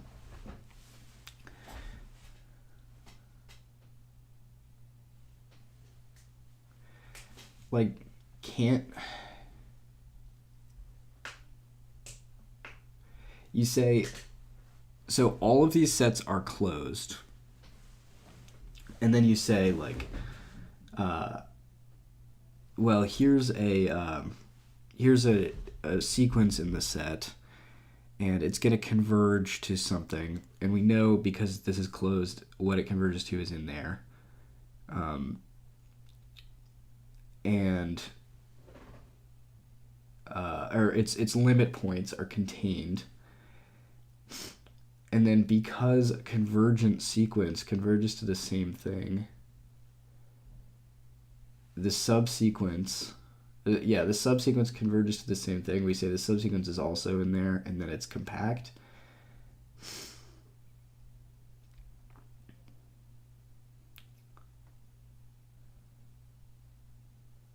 But that seems, my understanding of that feels shaky, because then it's like closed it's like closed implies compact, but no, there's like an extra component there that I'm missing, because closed doesn't mean compact. Closed and bounded means compact, but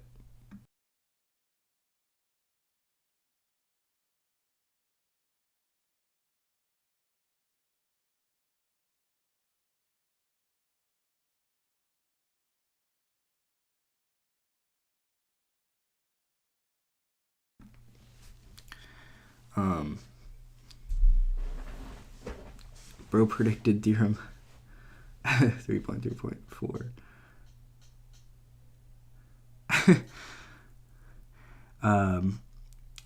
we can't use Hein-Borel because this is discrete, but okay, we actually don't necessarily know if it converges right off the bat. The Bolzano-Weierstrass theorem gives you convergent subsequences, but the closeness gets you that the limit stays in the set. We don't necessarily know that it converges right off the bat.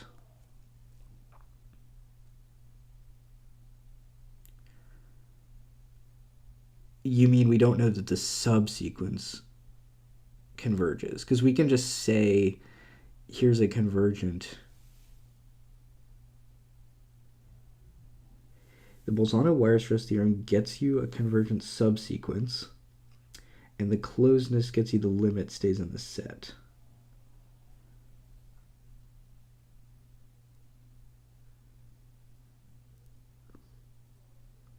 There's a very good way of thinking about this.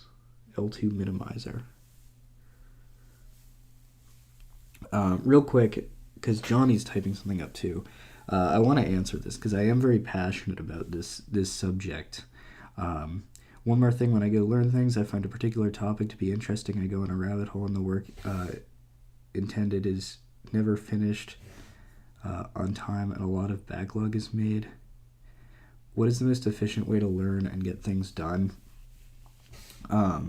Well, first of all, like, I went through this phase of worrying about that too, like what's the most efficient way to learn things, and what I'm doing right now is far from the most efficient way to learn things. But the problem is, if you spend all your time thinking about what the most efficient way to learn things is, then you're not going to ever learn anything. Like, if you spend your time optimizing, you get good at optimizing and not learning what you want to learn. So at a certain point, like, you have to do rather than think about optimizing. And like, just doing math here, yeah, like, getting people to give me answers on stuff and like talking to a stream, maybe not the best way to learn math at all. But what I'm expecting is, like, after enough exposure to this, like, some of the things, I'll start to see where I pick up intuition more quickly and what inhibits my intuition. So like, just learning by doing, I guess.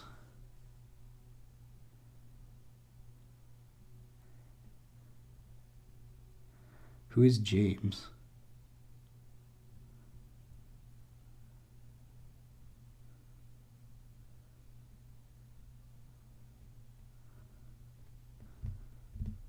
Who is James?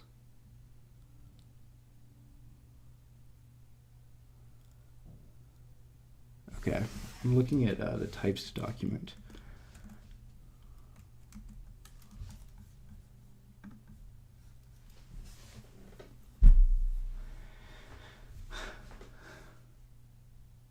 Once you know that it's in the discrete metric, compact if only if finite, then it's easy to decide which of the sets in the exercise are compact.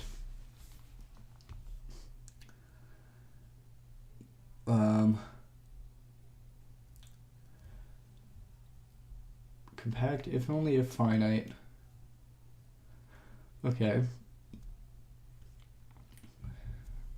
All right. Who's James?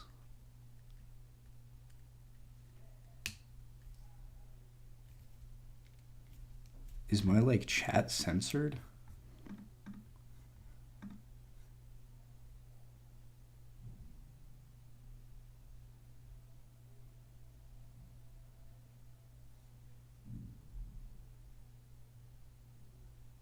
Oh, is...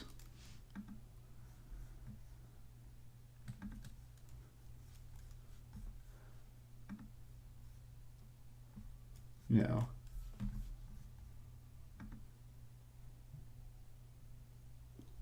Oh, I'm James. I haven't seen your channel, I don't think.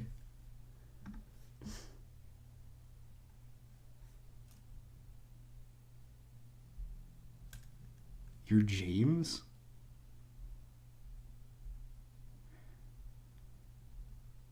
What are you talking about?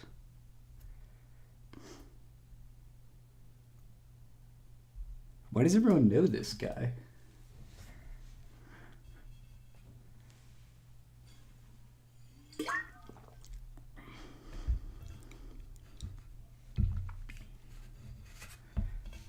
these two chatters know each other.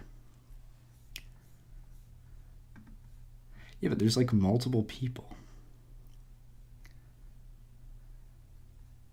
Whatever.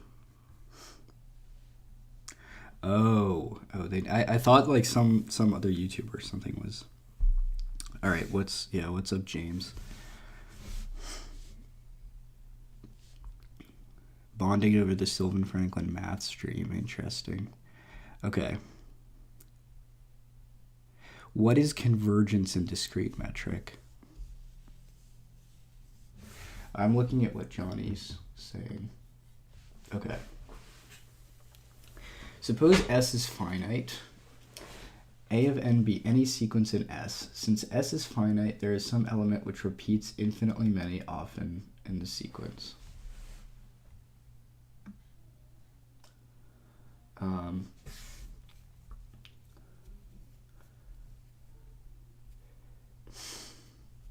Be a sequence in S. Since S is finite, there's some element which repeats infinitely many times in the sequence. This defines a constant sequence. Subsequence certainly converges to an element in S. This shows S is compact.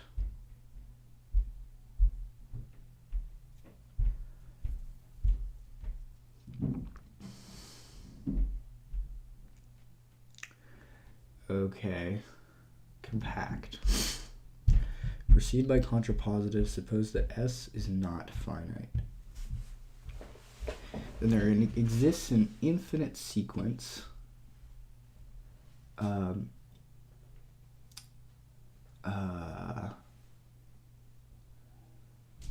distinct elements. This is non-constant by construction, and in fact every subsequence is non-constant. So what we saw earlier, none of the subsequences converge, since convergence in the metric space is the same as being eventually constant.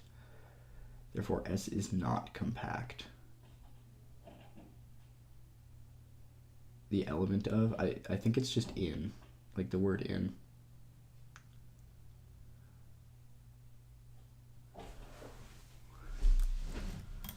I think it's just, oops.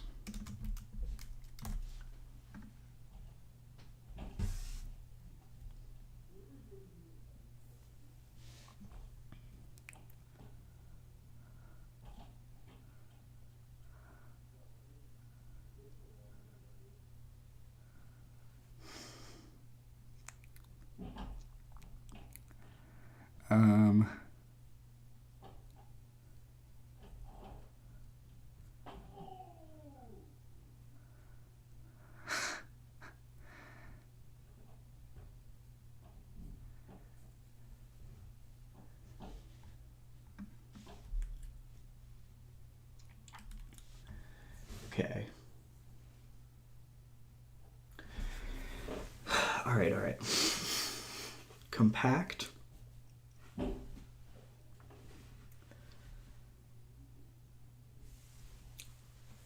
So it's finite.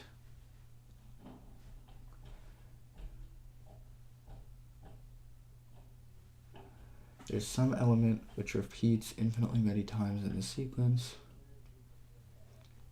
This is a constant subsequence. Constant subsequence certainly converges to an element in S. Shows that S is compact. Compact. And the reason you're doing this is because finite is just easier to, it's like easy to classify these things as being finite.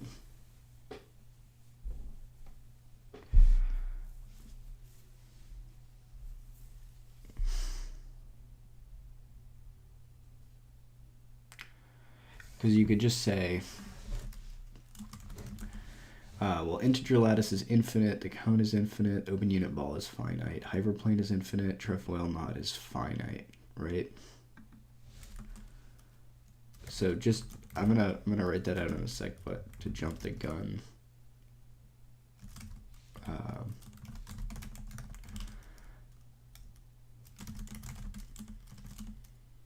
trefoil is very infinite.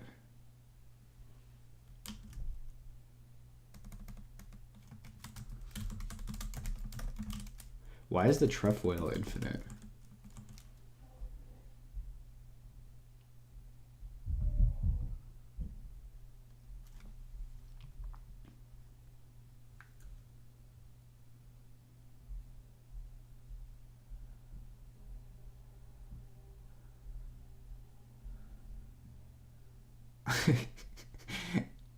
At infinitely many points?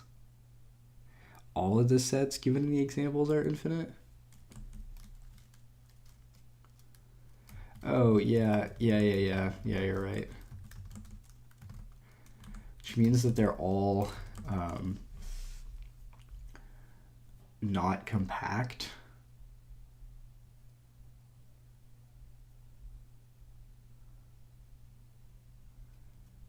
Yeah.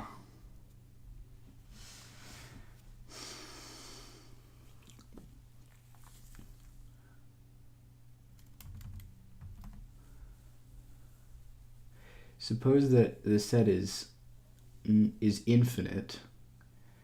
There exists an infinite sequence. Well, this seems like the important part. There exists an infinite sequence of distinct elements. This is non-constant by construction because they're distinct. And every subsequence is non-constant. So by what we saw earlier, none of the subsequences converge.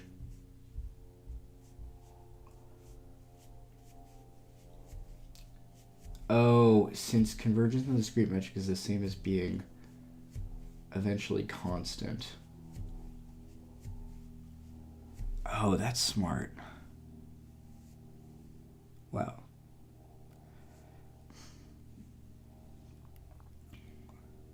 That is really smart. Damn.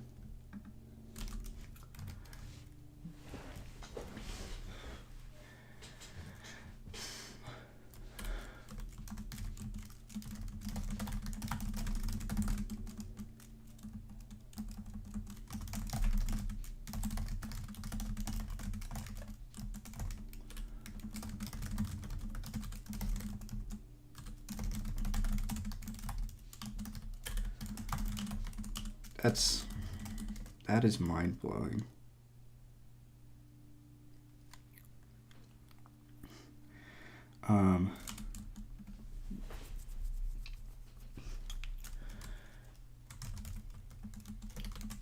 Because we can just say it's infinite.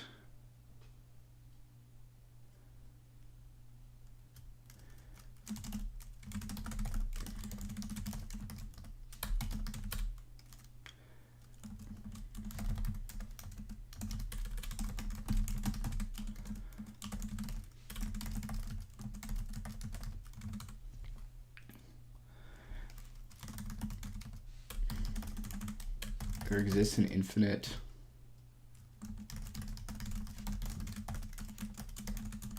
AN and S, which is monotonic increasing of distinct elements.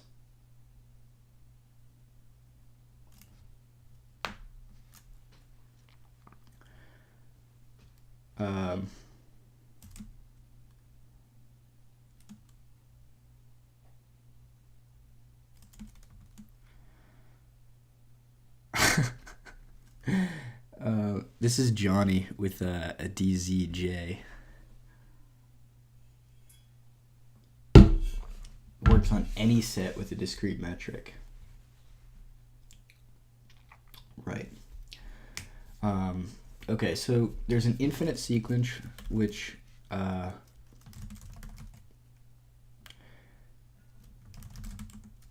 is strictly monotonic. Is that the same thing? Well, just things don't repeat.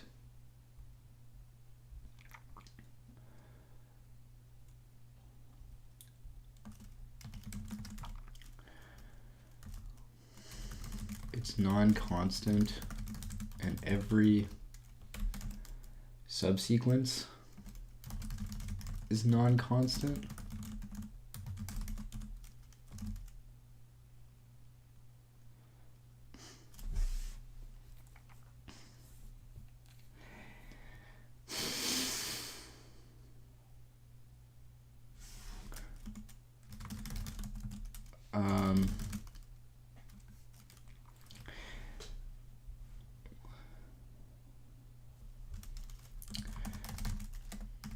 being eventually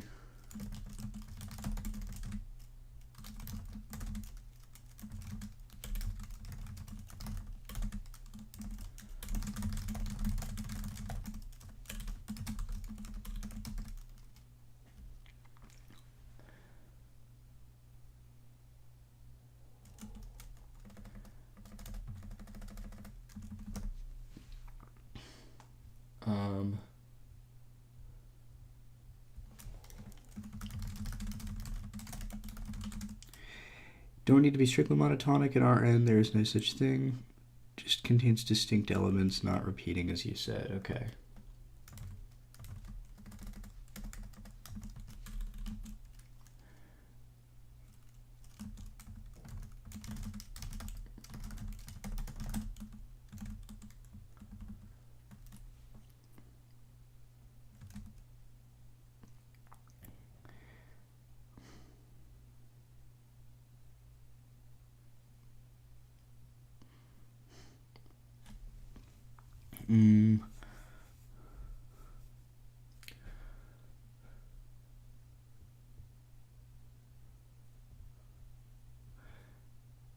Is compact.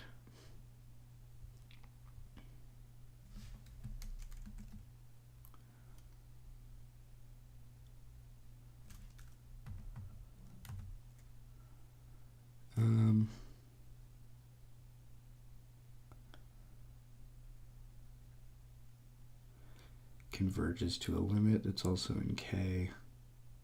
That's so smart, yeah. And it can't converge because convergence means that it's constant, and we know that it's not constant, so it doesn't converge. Yeah.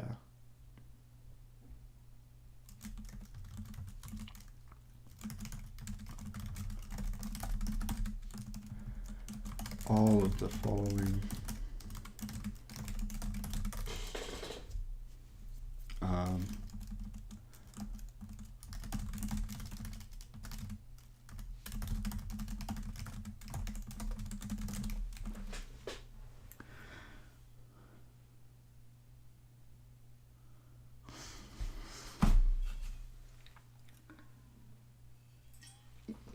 still bothering me is the an equals 0 in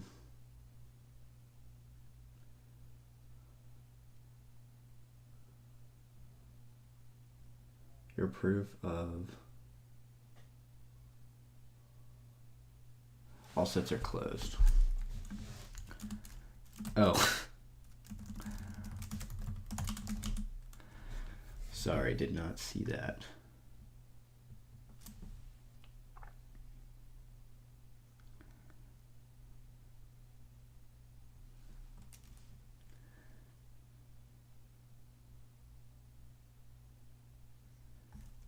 Wait, doesn't it equal?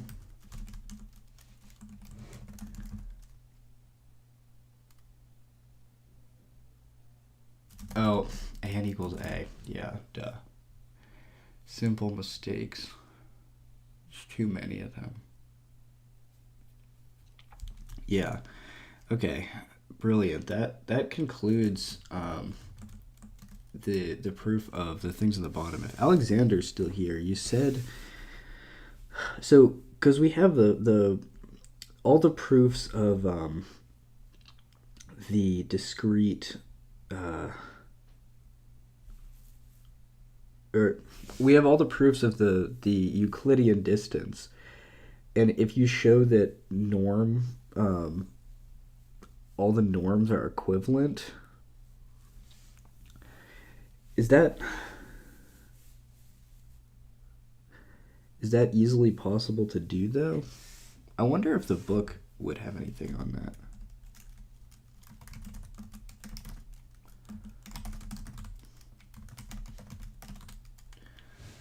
Basic topology of R.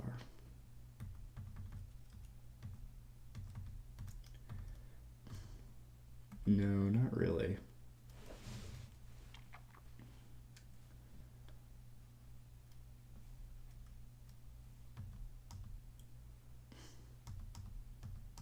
I'm probably not looking in the right place.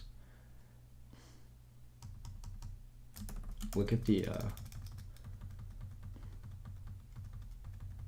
Where's the table of contents? There we go. Perfect sets and connected sets. Blair's theorem.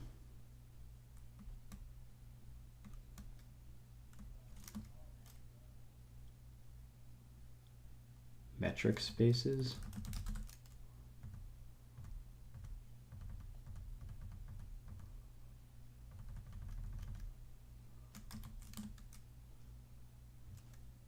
Section 8.2.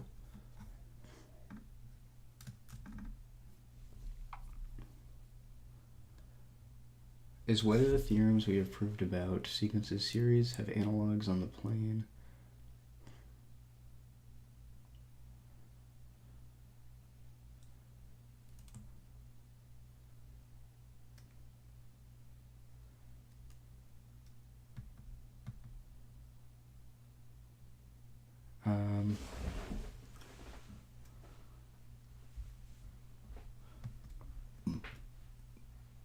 Topology on metric spaces.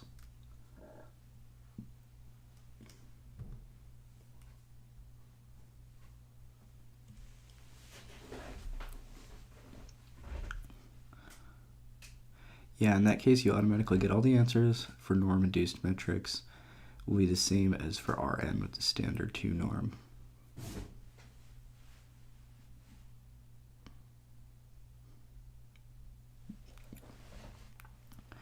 Discrete metric isn't a norm, yeah. Trick is to show that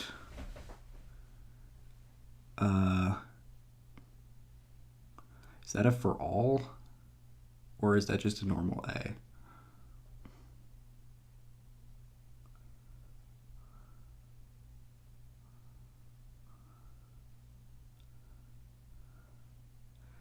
In the case you only need p equals 1, 2. It's a positive constant.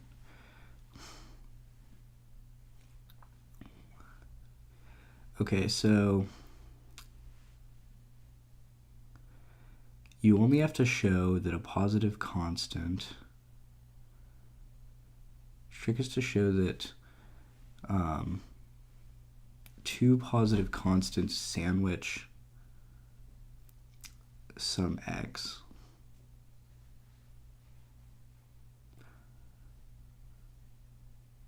Implicitly universally quantifying. Okay.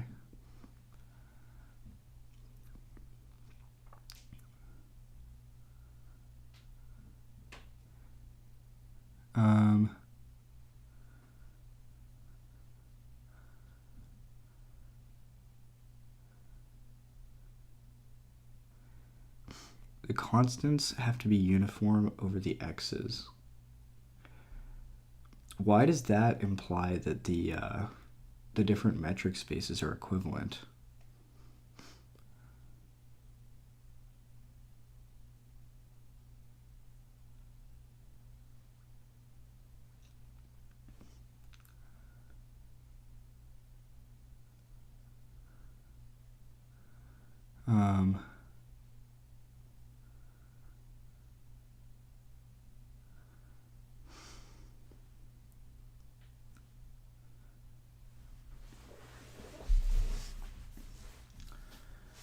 Yeah.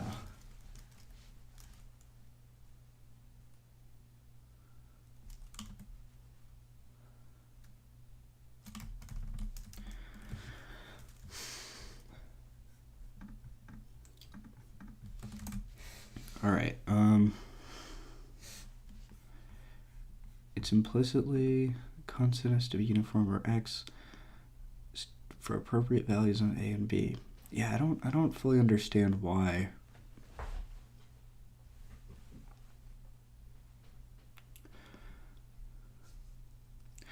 Also, there's some argument that probably my professor just wants me to practice like basic example problems of open and closed and compact rather than like going up a couple levels of meta. Like as much as I want to do that, as lazy as I am. But yeah, I think for now I'm gonna go out of these example problems and let's go to looking at the actual homework. I'm gonna take a break though and eat food and stuff. And yeah, here's the problems. I'll leave them up on screen.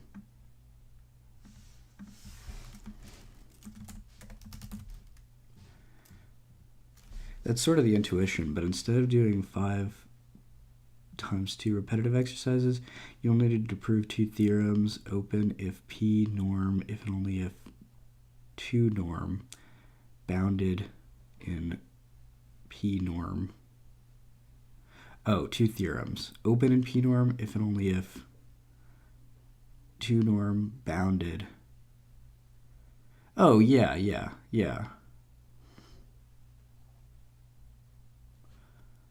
Yeah, okay.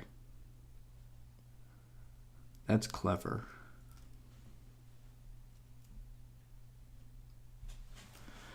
Okay.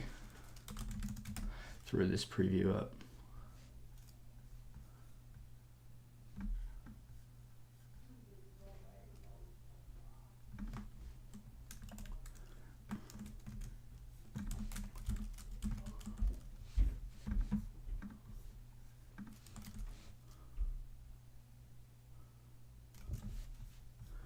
Also,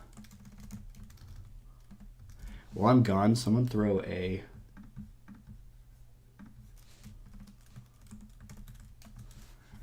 equation in here to decorate the break screen. And I'll paste it in.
dumber than me.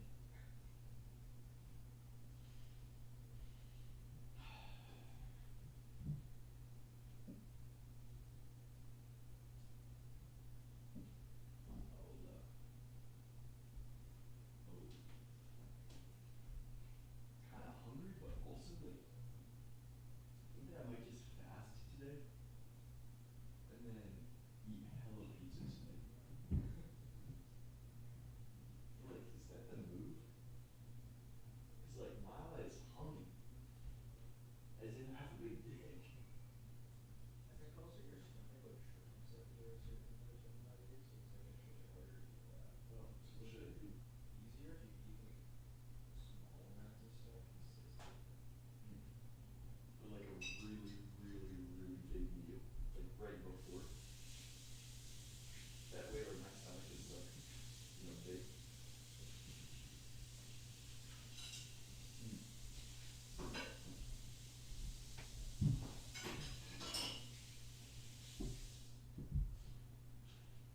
How do you even like eat salmon?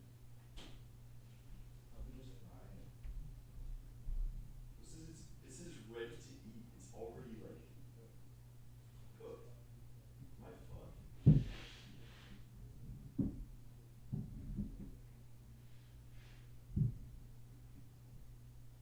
ever tried salmon before? Uh, ages ago. Do you want some? No, not really. Yeah, neither do I. Why did you buy it? Well, I thought that it was uncooked, but it's cooked, so you have to eat it like cold. You could warm it up.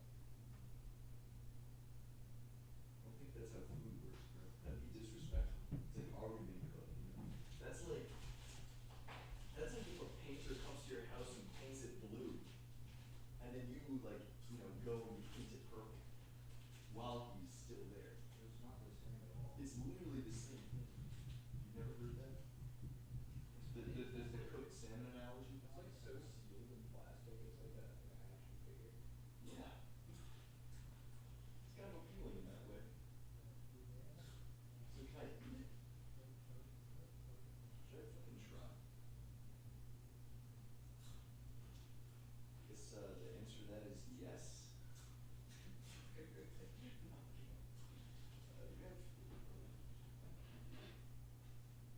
Look at how awful this is gonna be.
Hopefully, like, 2 people are still here, and I'm one of them.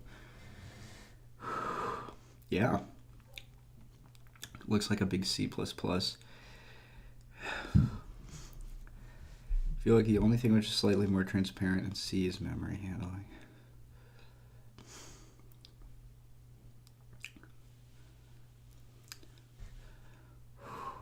Yeah.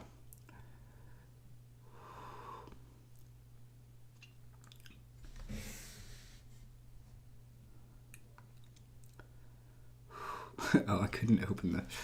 Oh. Oh, we got, I think we got it. Who's this?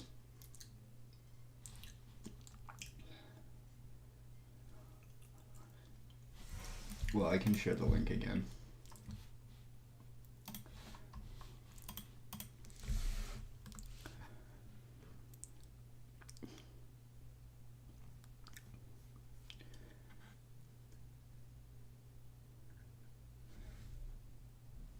Samuel Atkinson.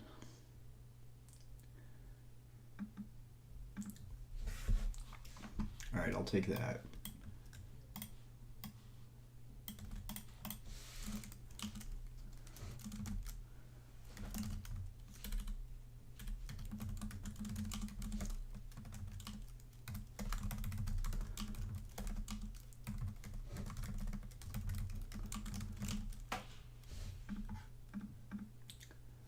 Oh God, that looks horrible.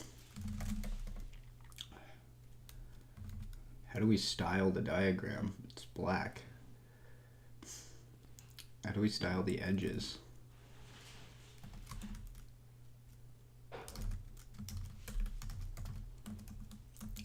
Edge. Does it have an argument? Bend, arc, corner, fill, stroke.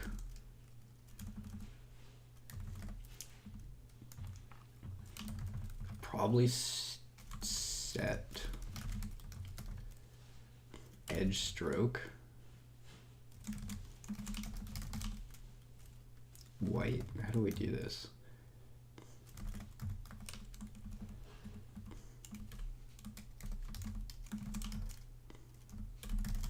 No.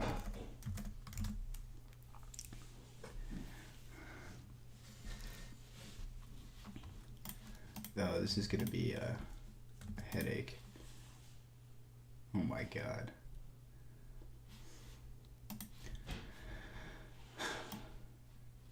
So the edges,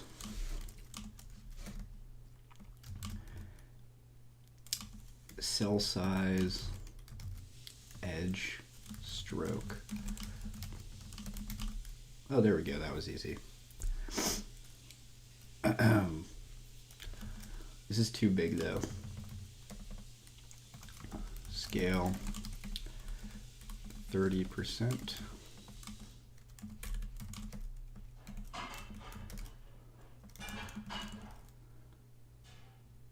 Maybe 40% or 50.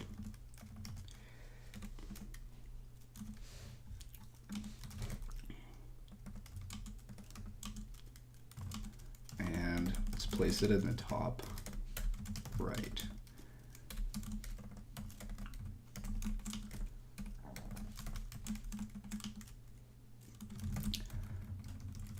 All right, that's bad. Why is that considered the top right?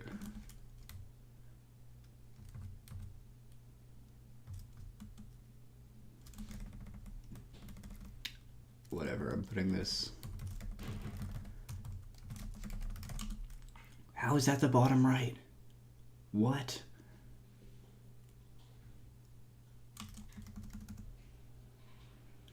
I don't get this at all.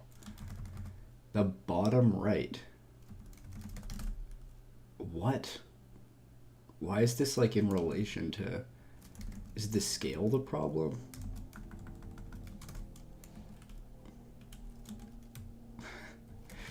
Oh my God. Types to diagrams.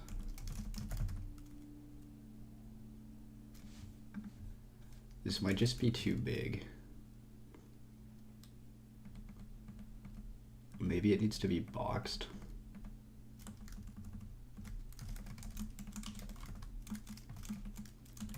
No. Maybe the scale needs to be boxed. Nope.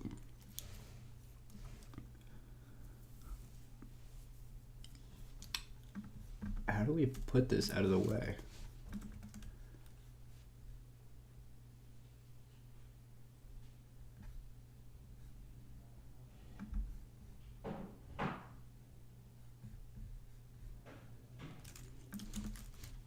It's gotta happen. Bottom plus center.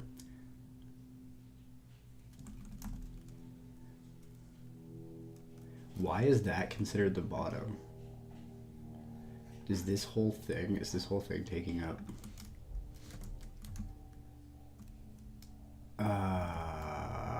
I think it's because of the scale. I think the scale is problematic.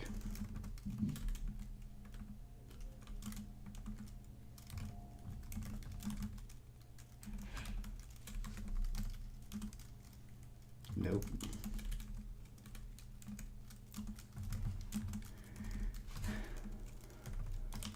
No, none of that's working.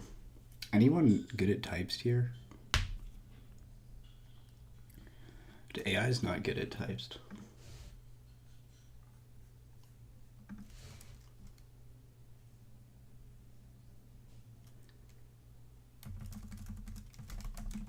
Maybe we can box this after all.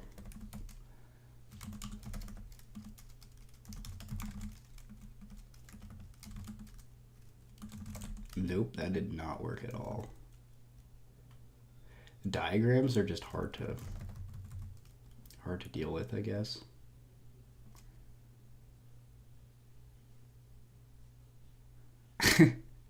Finished my diagram, but it's not updating.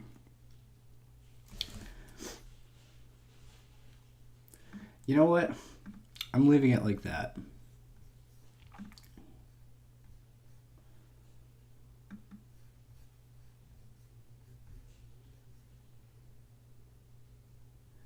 Which is your diagram?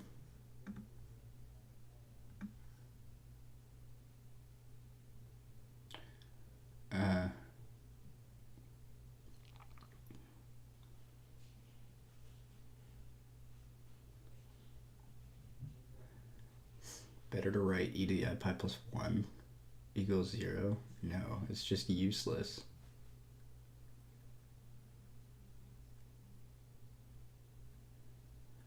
Anyone who knows that this monumental result of algebraic geometry gets a cookie. I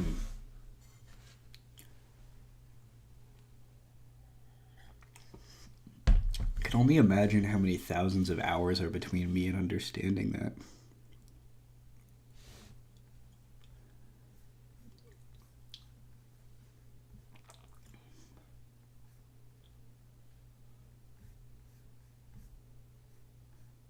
This one is mine.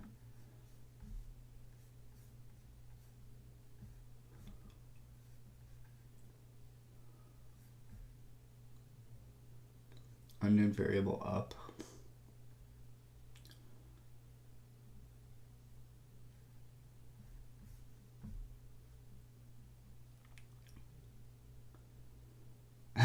All the 7 C's of autism. Your up variable isn't working.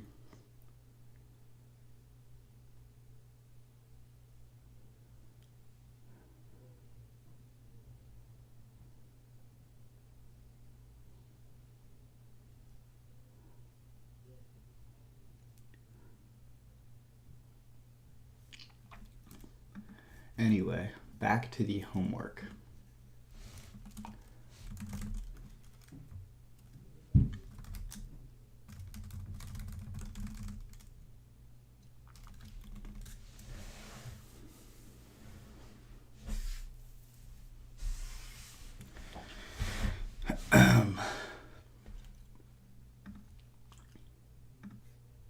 Where's my homework preview?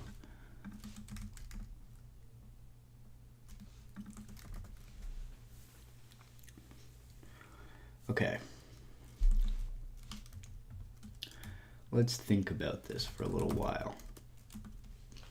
So if S is a subset of Rn, prove that the interior of S is the union of all open subsets of Rn which are contained in S. Of all open subsets of Rn which are contained in S. So I guess we're going to have to do a bidirectional subset to show that they're equal, probably. And or yeah, that an element of the interior is in the union of all open subsets, and an element of the union of all open subsets is in the interior of S. So we're gonna have to go both ways. Might as well start with one.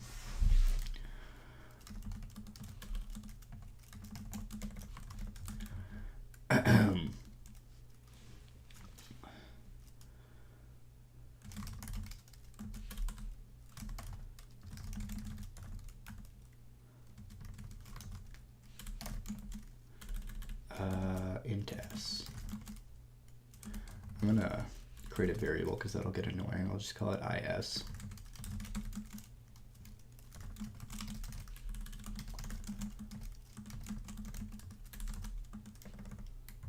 Why is that not allowed? Oh, we're missing a closing $sign or something.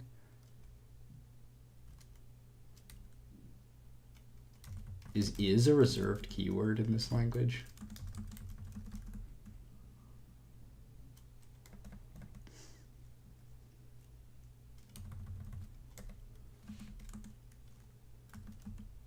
Why is this not valid? No. Okay. Okay. Yeah. That's weird. Okay, X is in the interior of the set.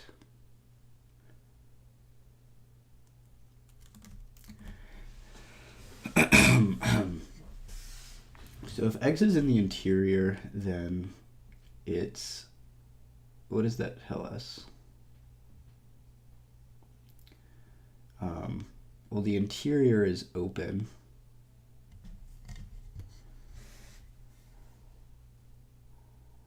And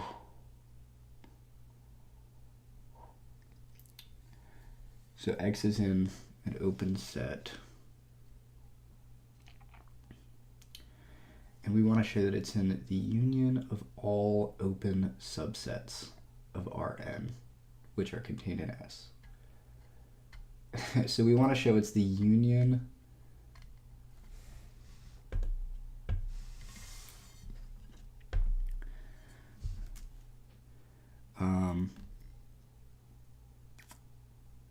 yeah, that's a good thing. We should look at the definition of interior. But this is the union of all open subsets of Rn which are contained in S. That's a little confusing. I mean, confusingly worded. The union of all open subsets of S. No, of Rn which are contained in S. Okay. The book doesn't actually define interior except in an exercise. Interior point.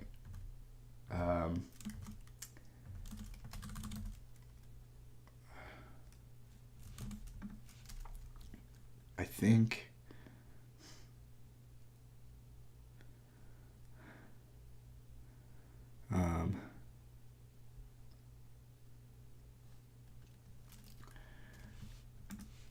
let's see the definition.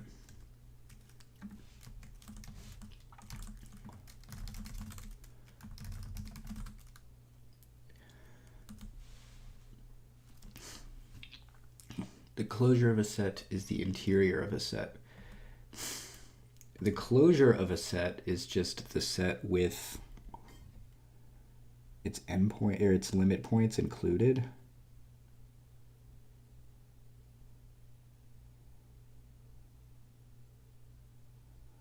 Thanks, Sam. I appreciate that.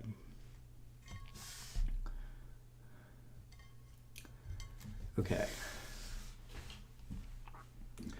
The interior of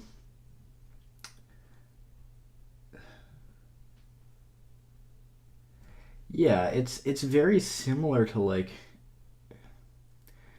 the interior of a set is gonna be open because that's just the same uh, definition as open.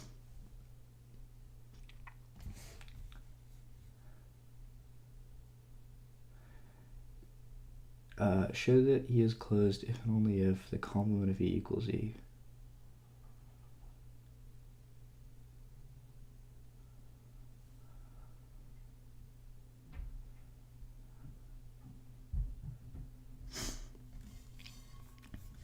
I think the interior is probably all points x for which there exists some open ball containing centered at x that is completely contained in S. The union of open sets is open.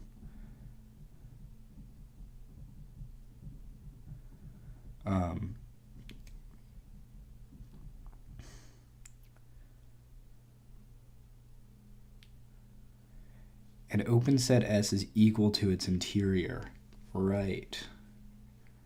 Yeah. Yeah, that's a good good thing to note.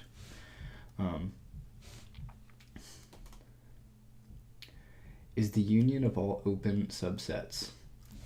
And the union of open sets is open.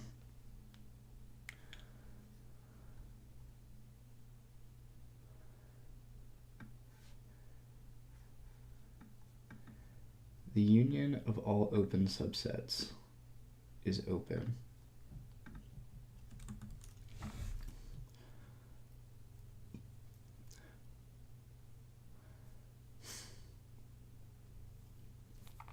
Well, it seems like all right, good luck with dinner, Johnny. Yeah, that's a great thing to notice, Sam.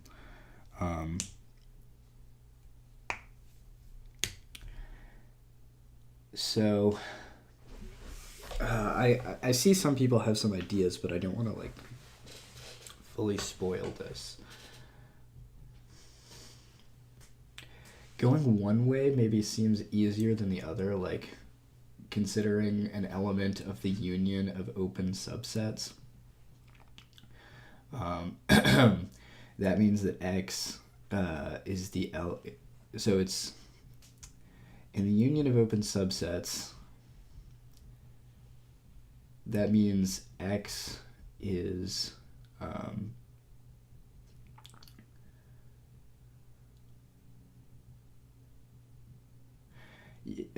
I see. Going one way.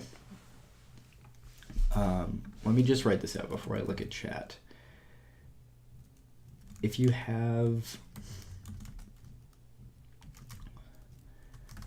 the union of open subsets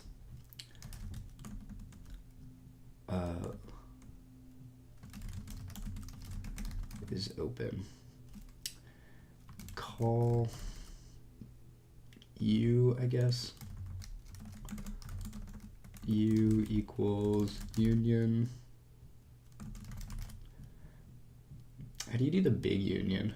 The big union of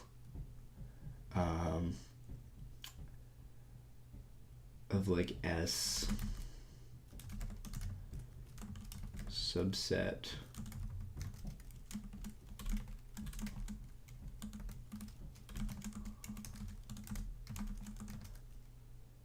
of S subset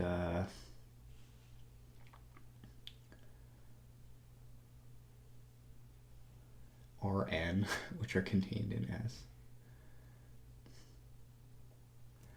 Okay, so how would you write that? How would you write that? Union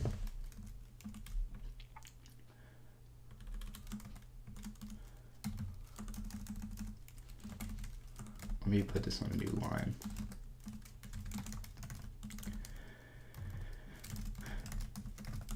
The union of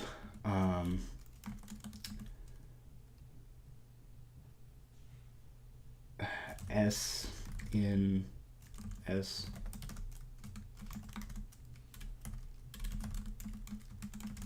where S in big S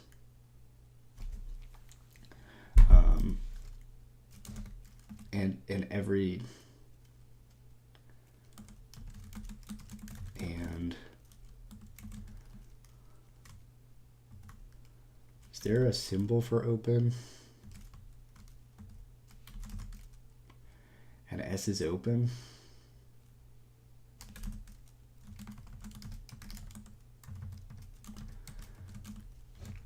I don't really know why I bothered to write that out. It's also probably, if someone wants to throw like a better way to write that out, and what the fuck, at the top of the doc there, go for it. But okay, so that's, so we have our union of all these things, and the union of all the sets is open, and we want to show that an element of that is in the interior of S. But that's like very easy to do, since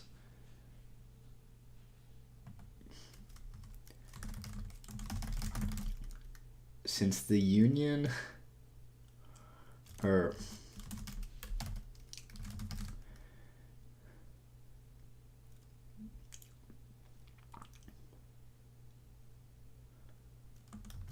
okay, if X is in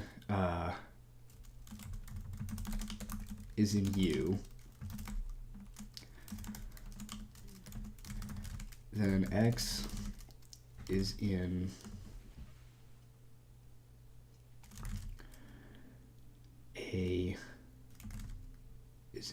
an open set. It's the interior of an open set S is the set S itself.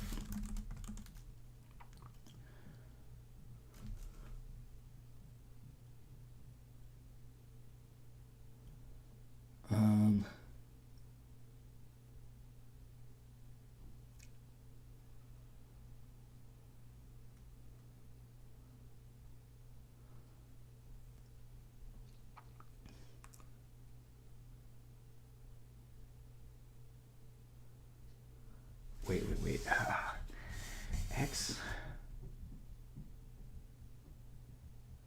X is in an open set.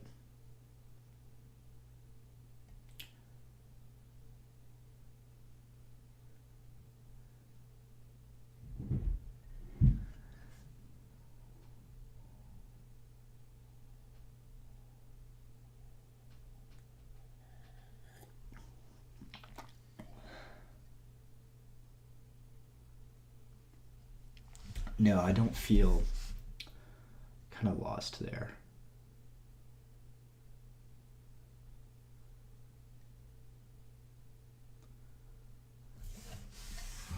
I'm going to back up a bit.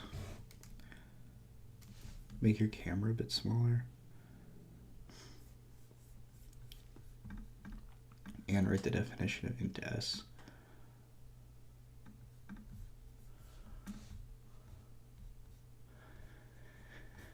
Yeah, not a bad idea, not a bad idea. I'm gonna get rid of this stuff for now.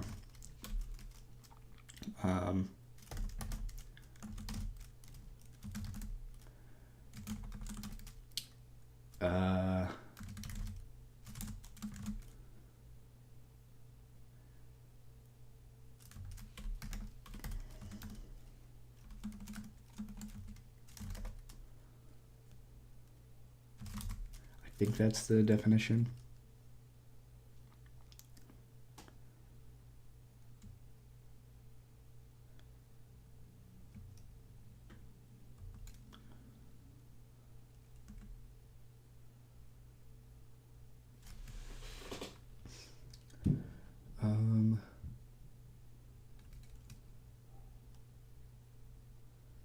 Well, there exists.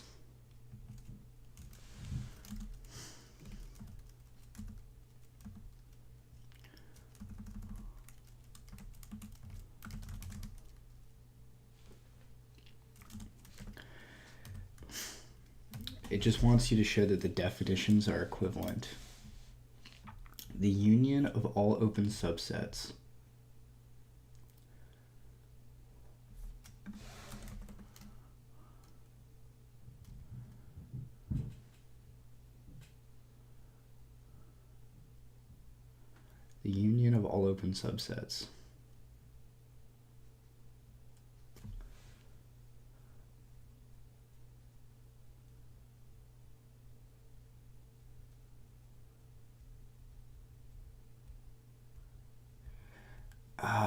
yeah.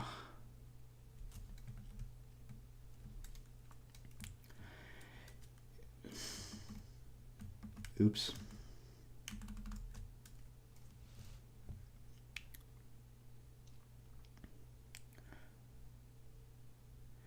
That could be taken as a def since it's an if and only if.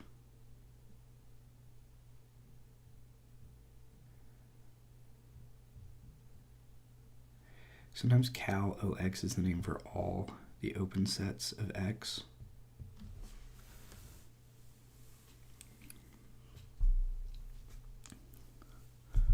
Oh, you can't see part of the statement because it's behind.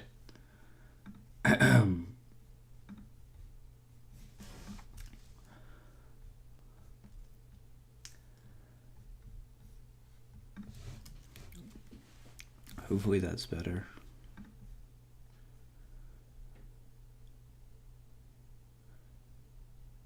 Damn, I learned that as the definition. Use the ball definition.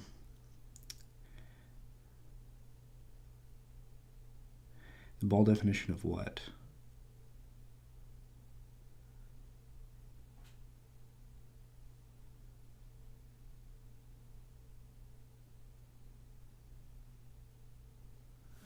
Okay.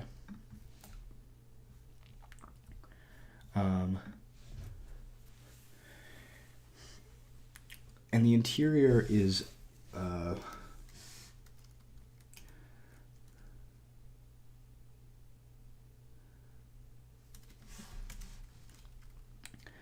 the interior is open,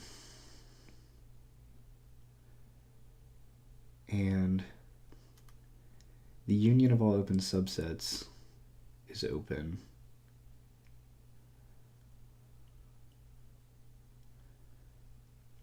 But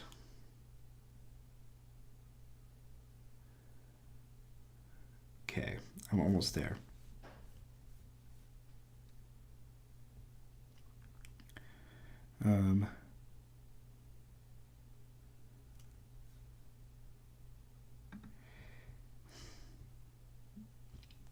This is the def for all x in S. There exists open N in S. For all x in S,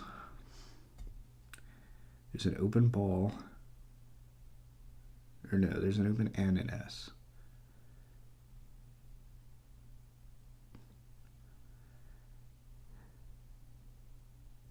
For all x in S, there exists an open N in S, such that x is in N.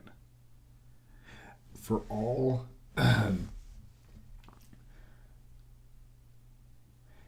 for all x in S, and that's the definition of the union of all subsets. Like,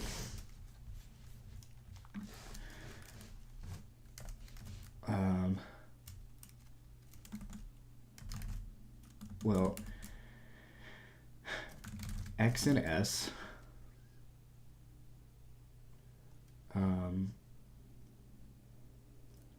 where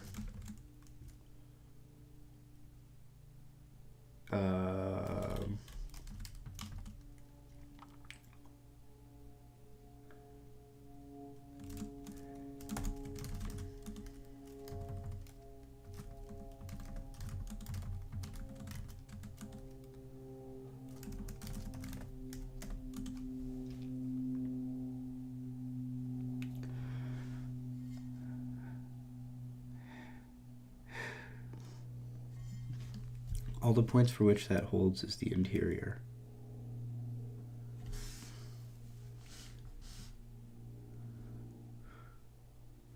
All the points for which that holds is the interior.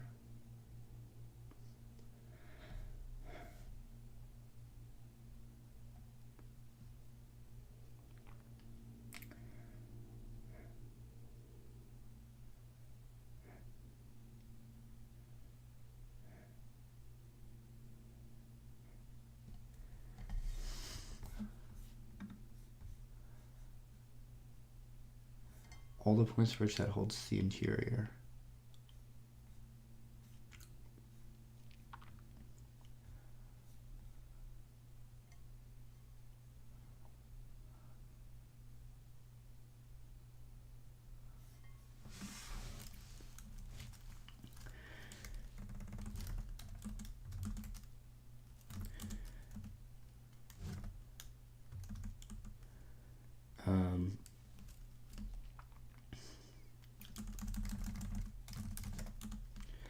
Okay.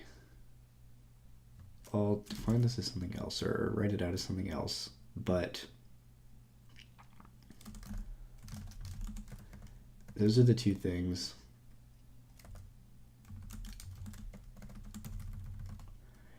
And we want to go both directions.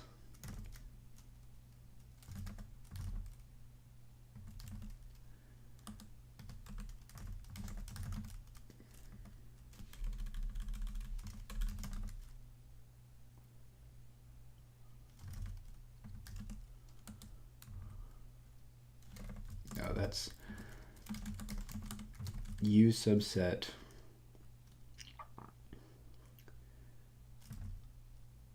interior, and then interior subset U.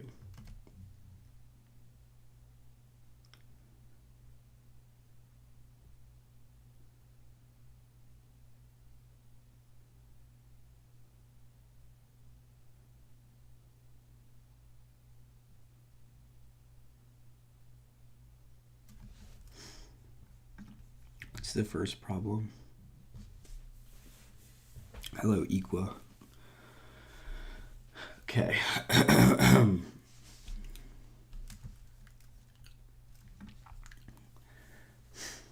All right.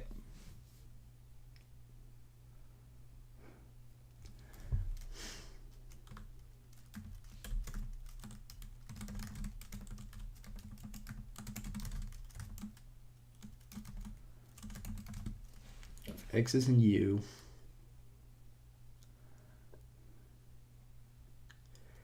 then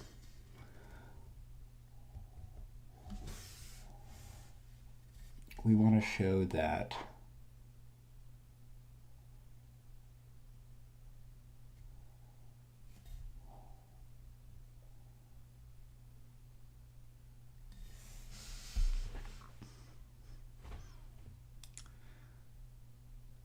so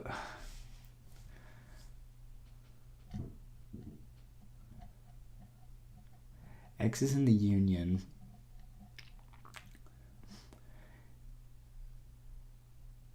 We're trying to get it to be in S, and it has a ball that's also in S.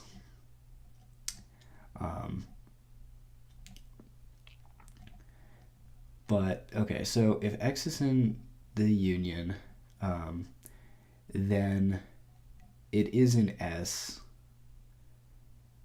automatically because it's in a subset of S. So then we have to show that its epsilon neighborhood is also in S.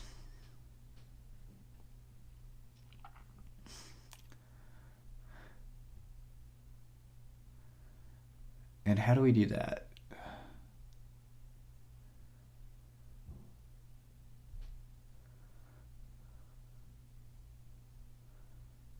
Well, So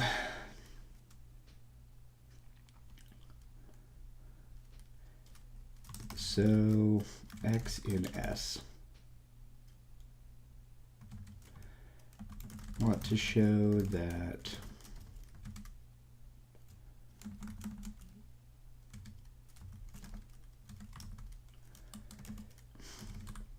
but x is in an open set, or x, because each of the sets in here is open, then any epsilon neighborhood of x is well, it's open. Its epsilon neighborhood is also in that set.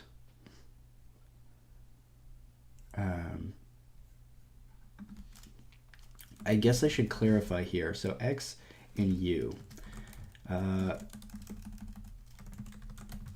If x is in the union, x is in. So x in M for some M in S where M is open,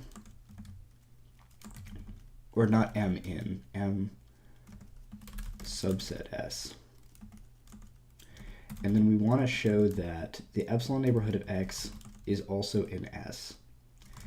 Since M is open, epsilon neighborhood X in M, and since M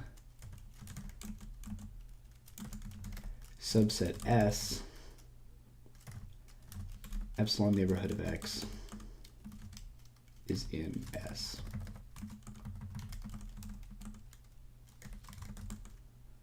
Is that valid?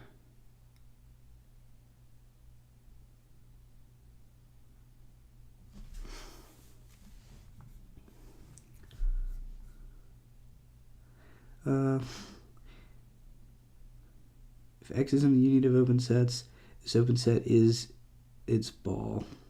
Yeah.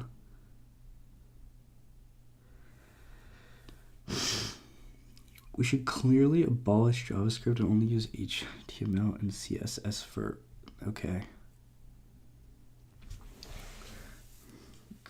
I only want to see PDF websites. Like, why do you need anything other than a PDF?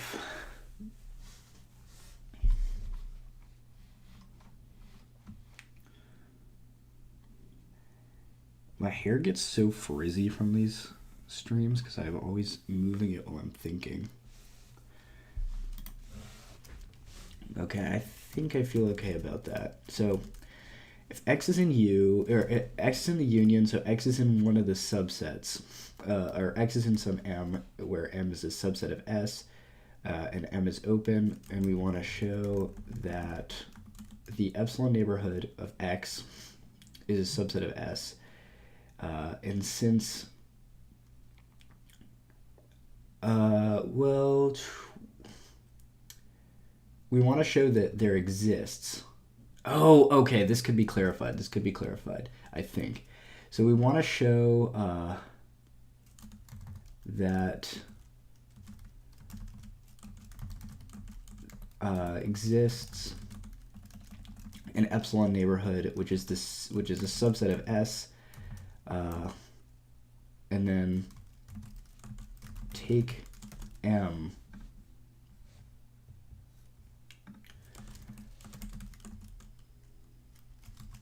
to be the epsilon neighborhood.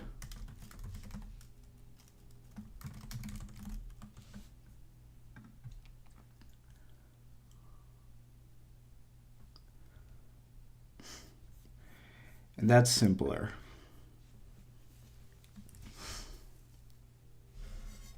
Okay, and then the other way around,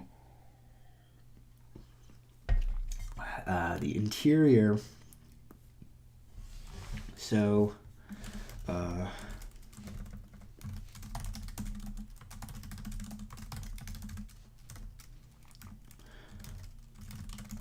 X in the interior, and we want to show that it's in the union of all the sets.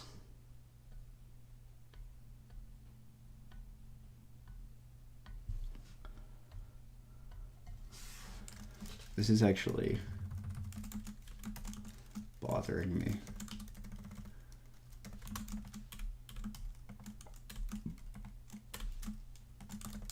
There.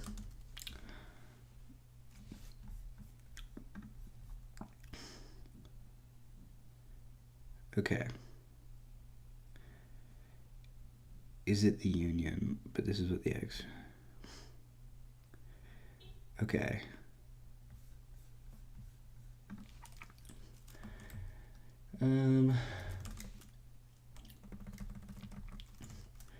So consider X in the interior.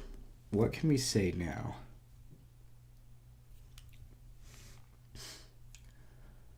And how do we get X to being in?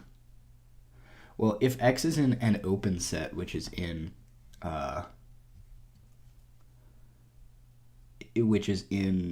S, then it's gonna be in the union. So that's simple enough. If X is in an open set, which is in S,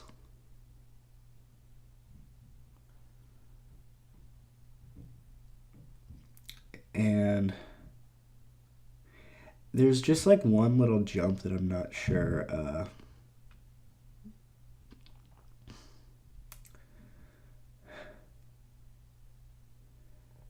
is logically sound. So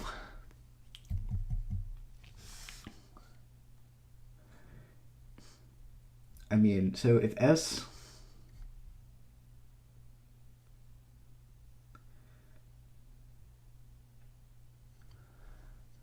the interior definitionally is open.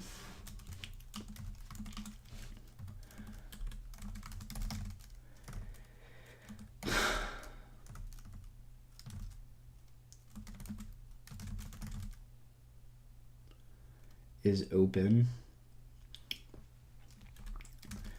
X is in an open set.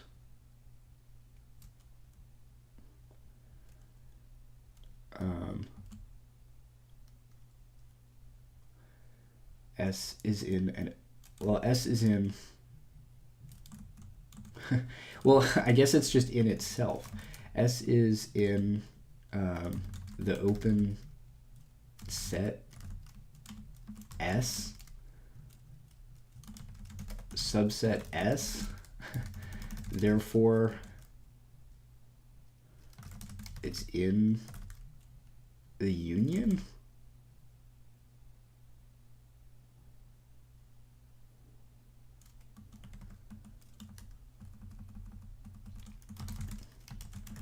Which is an element of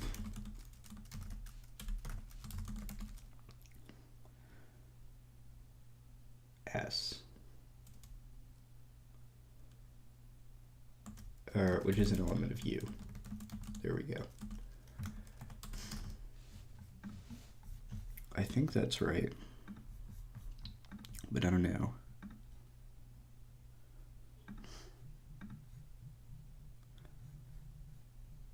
Let me double check the chat. To finish this direction, you need to find an open subset contained in S that contains X. I think I can't see part of the statement because, oh. Calligraphic O is the name for all open sets. Okay.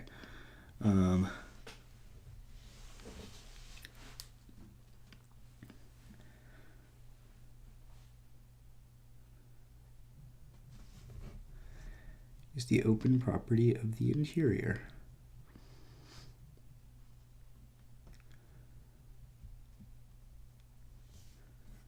Okay, yeah. Chat seems to have gotten pretty quiet, but I'll move on.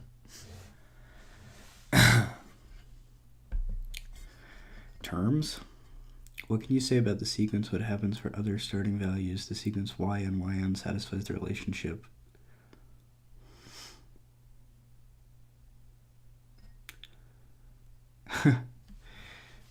Is this just like a random question you have?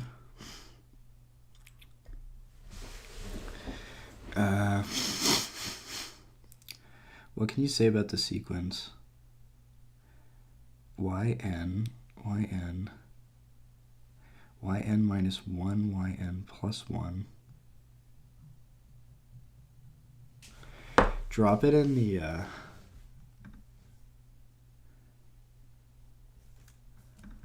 I'm not sure exactly what you're saying. What is going on?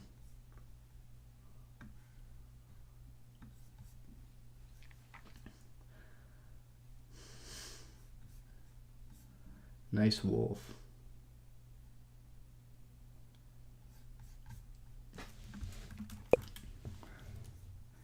All right, drop it in there.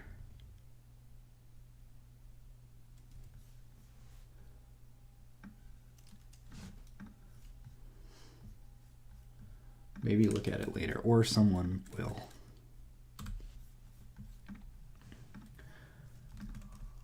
Okay. Problem 2. Let F, or cal F, be a collection of sets in Rn, and let S be defined as the union of A in F. Okay. Collection of sets. So we have a collection of sets in Rn, and S is the union of that collection of sets, and T is the intersection of that collection of sets. If X is a limit point of T, then X is a limit point of each set A in F. Wait, what? Yeah. What's the point of defining S? I'm really confused. That X is a limit point of each set A. Did I write this problem down wrong? I'm going to double check, but prove that if X is a limit point of T, then X is a limit point of each set A. But T is the intersection of all the sets. Isn't that literally just...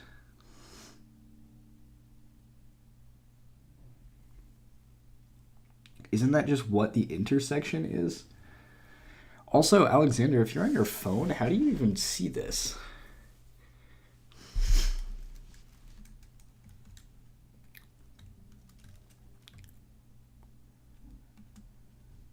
All right.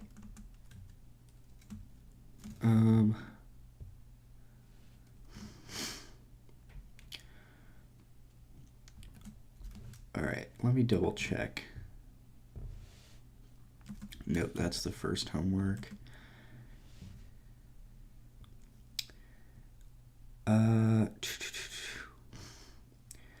Okay, let F be a collection of sets in Rn, and let S...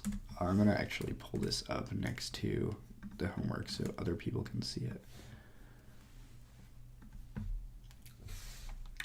S be a collection of sets in Rn, and S is the union of all those sets.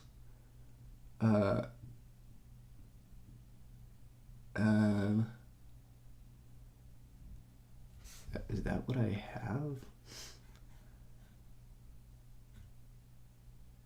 Prove that if X is a limit point of T, then X is a limit point of each set A in F.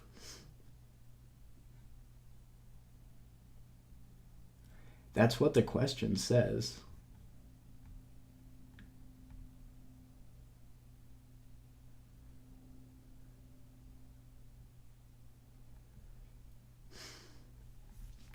What do we think? Is this professor kind of whack?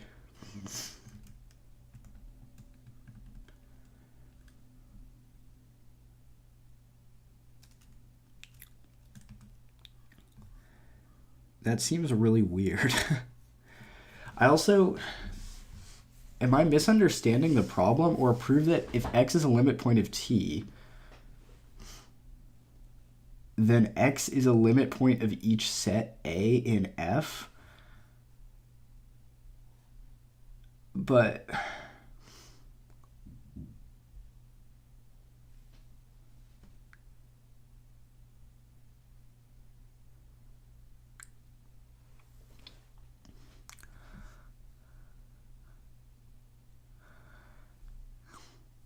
And wait. Am I correct in saying also that if x is a limit point of t, and t is the intersection of all the sets in F, she's just asking...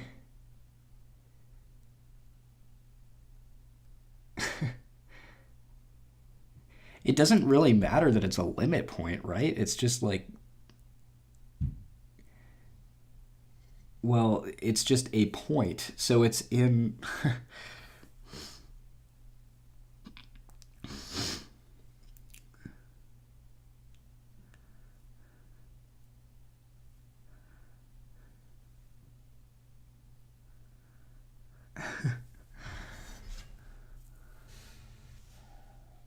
Hi, Professor. I noticed in problem 2, S is defined but never used. Is there a typo?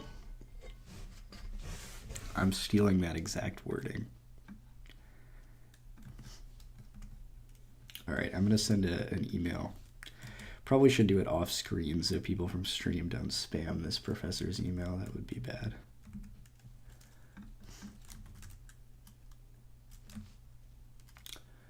Let's move this to space 4. Yeah, good catch. Also, if this were the correct wording of the problem, like, couldn't you just say like problem 2?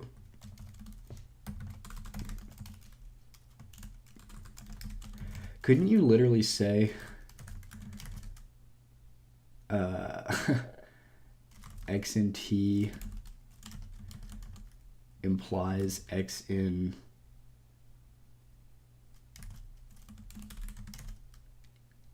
x in a subset t, and just like any point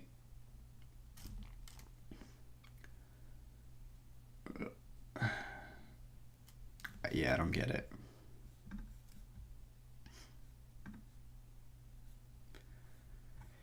All right, what's my professor's name?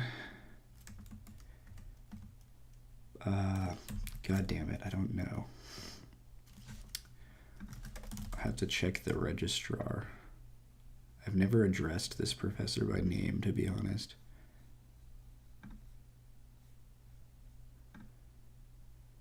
Okay, it's P something. Patina.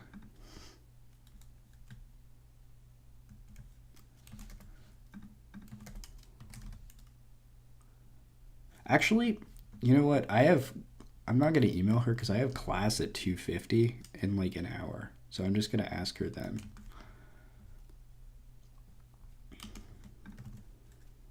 I think that's probably better.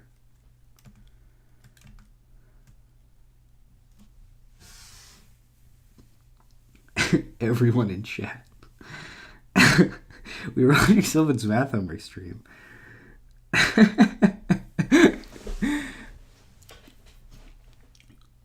I mean, okay.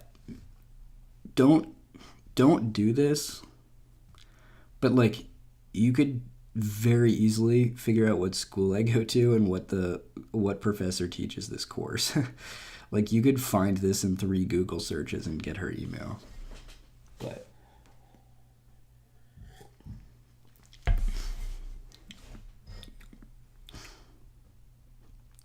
just live in 85. Okay, I guess we're skipping that one.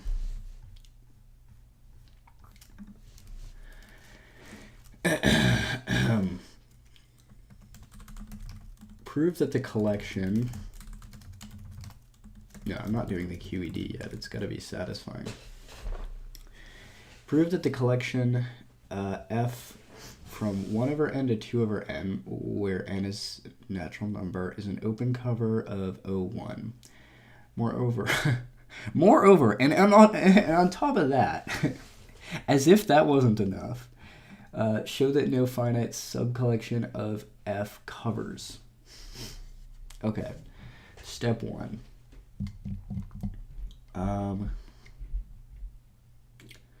Prove that the collection F is an open covering of 0 and 1.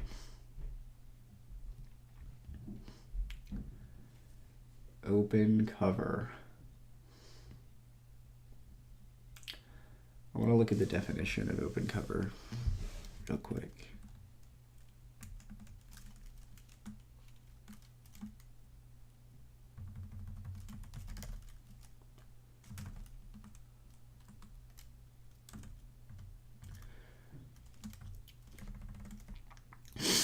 Okay.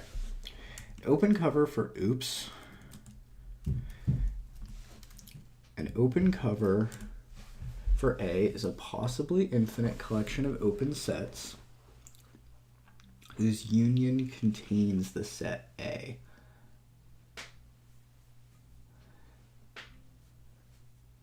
In other words, A is a subset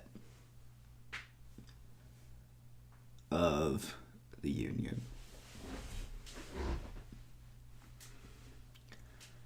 Given an open cover for A finite subcover is a finite subcollection of open sets from the original open cover. Finite subcover is a whose union still manages to completely contain A. So given an open cover, so an open cover could overlap, I guess, and it could spread all over the place, and then the subset, so a finite subcover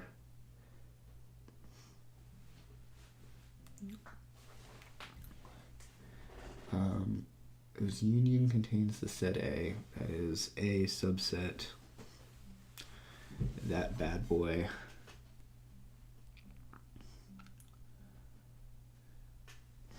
Okay. Given an open cover for a finite subcover is a finite subcollection of open sets from the original open cover whose union still manages to completely contain A.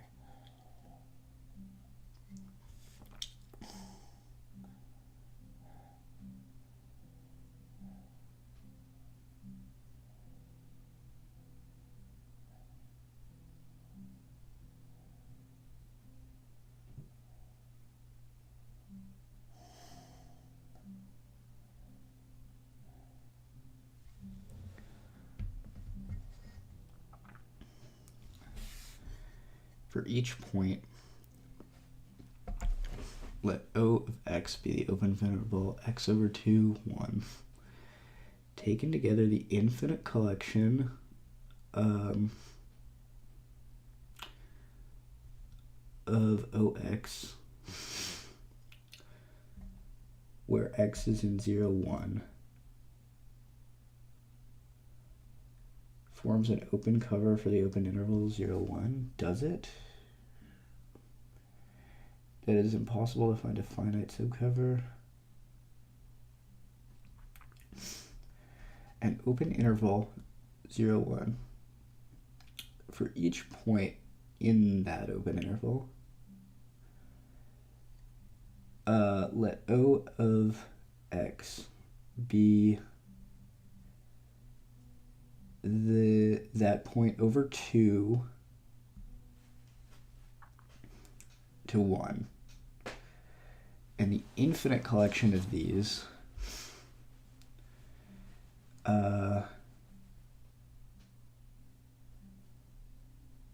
yeah, it does.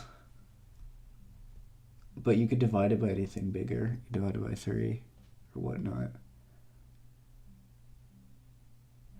Notice, however, that it is impossible to find a finite subcover.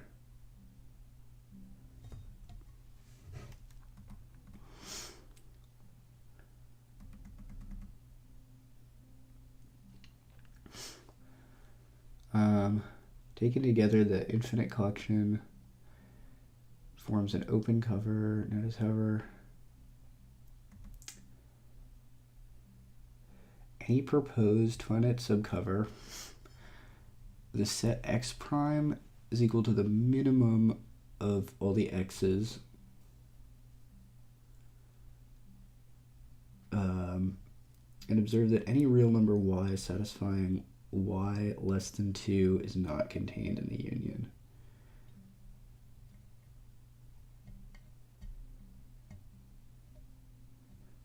Yeah.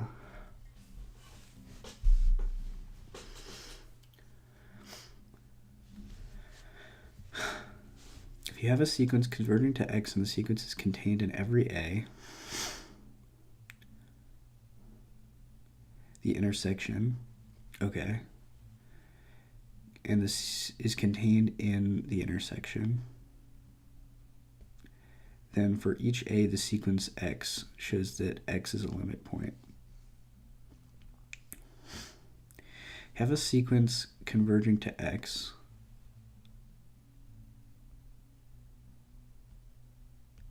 Balls, is this for the previous problem?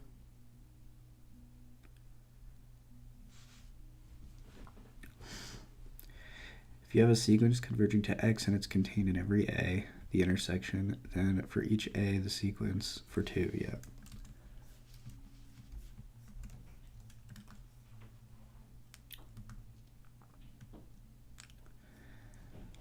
Okay.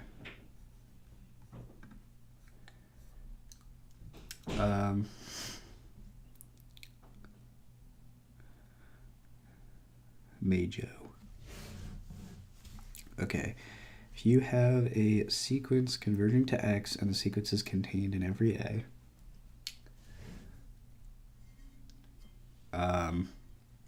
then for each a, the sequence shows x is a limit point.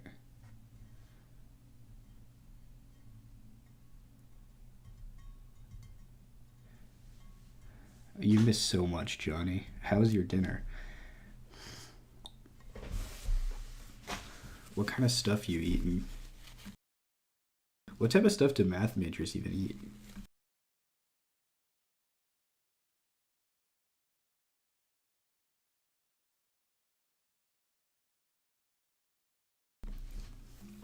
Okay.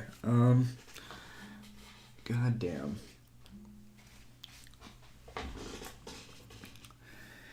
If you have a sequence converging to x and the sequence is contained in every a,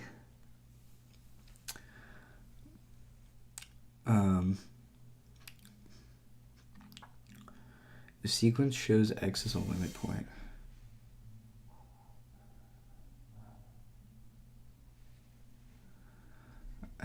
It's struggle dinner since I'm sick, so I'm above judgment.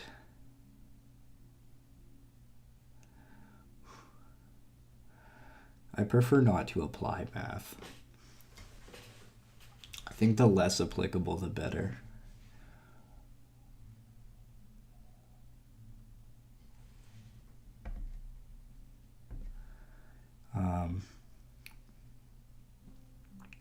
Well, it counts as a struggle dinner. Also, since x is a limit point of the interaction, or the intersection, there's a sequence in the intersection converging to x.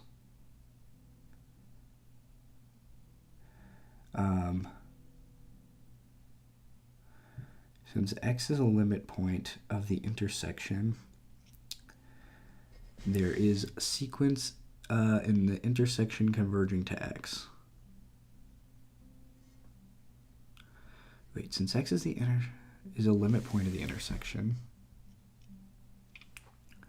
there is a sequence in the intersection converging to x. The sequence is in every a by def and converges. I mean, wait, so balls for question 2, and we're question 2 first of all is kind of whack, but if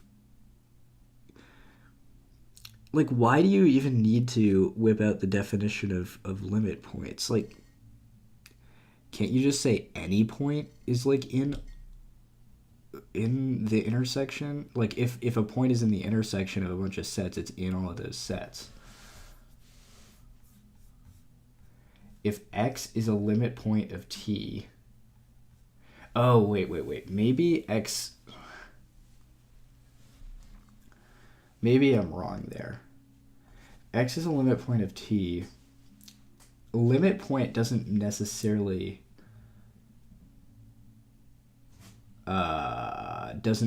obey the same point, the same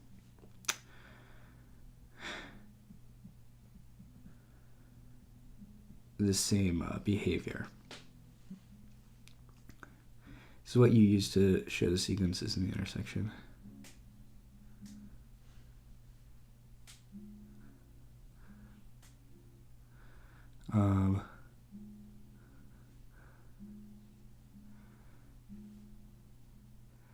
Alexander Grothendieck. Basically, X is an intersection of some sets, is in every set in the intersection.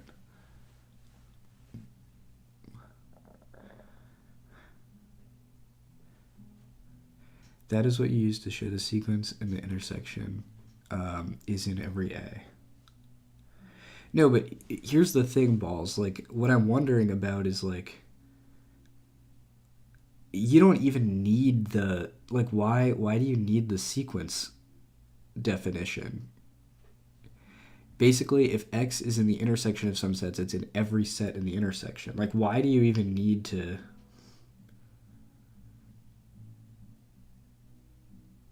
Like,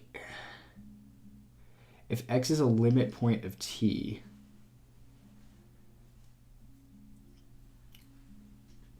then it's a limit point. Well, so you need the step since X is a limit point of the intersection. Well, if X is a limit point of a set, it's not necessarily in that set.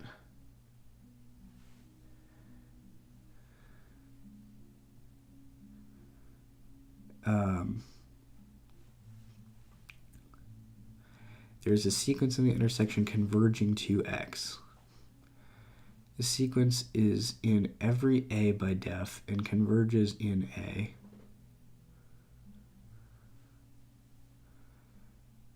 So X is a... and converges in A. Wait, if a sequence... and this sequence is in every A and converges in A, so X is a limit point of A.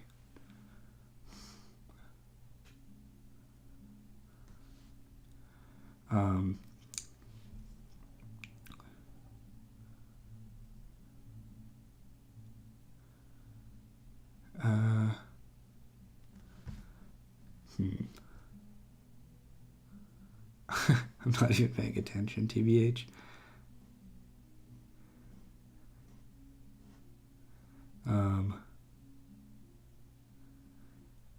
Do you have a sequence in the intersection? You have a sequence in any A. Sequence is in the set, not the limit point. Then lift the sequence to any A. I guess... so the definition of...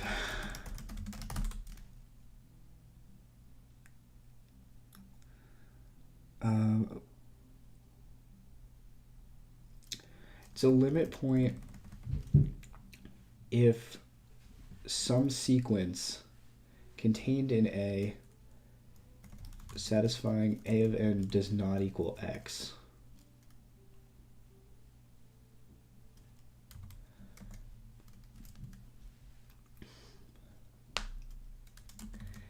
But this is a very simple proof. It's just like if an if a sequence an in T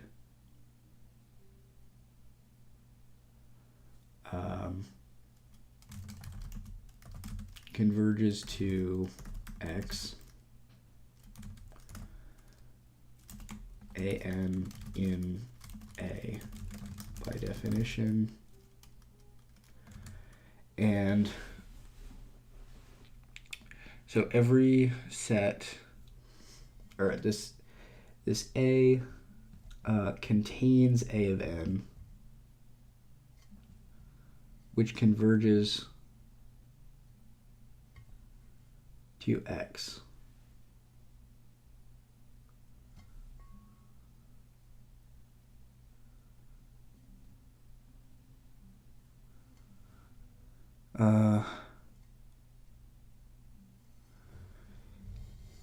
Then lift the sequence to any A.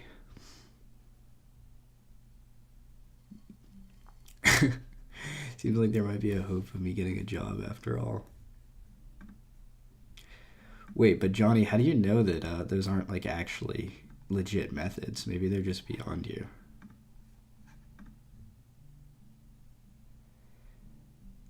That proof seems like kind of watery and bogus. I guess it's not really about T and S. The main thing is that if B is a subset of A, then every limit point of B is a limit point of A.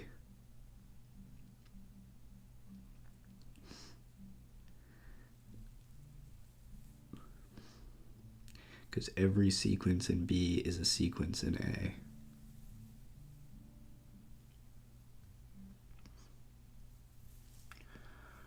Yeah.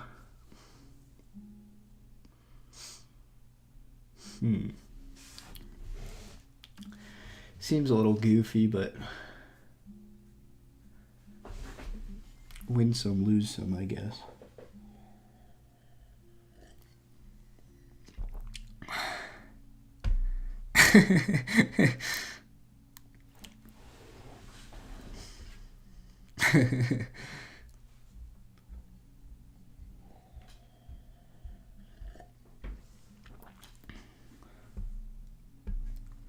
I am using Gen 2.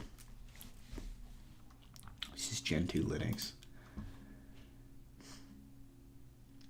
Okay, back to 3.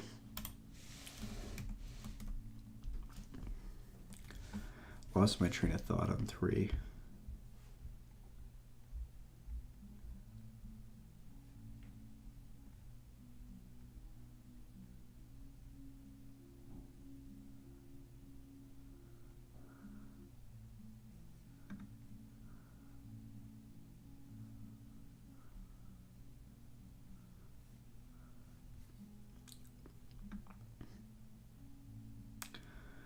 Okay.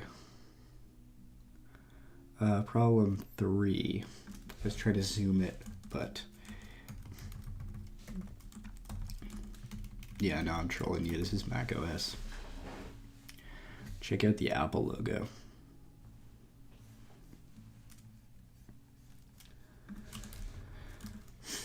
Okay. That the collection F is an open covering.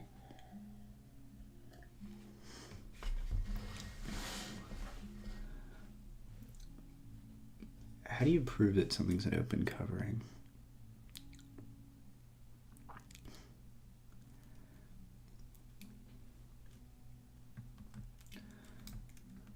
Let's look. Whose union contains the set A. So we have to show A is a subset of A prove that is an open covering. So we have to show that basically X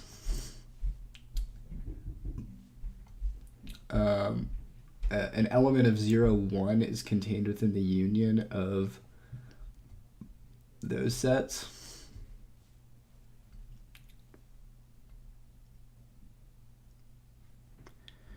You have to show that each set is open and each set is contained in the interval, and the union of all is the interval.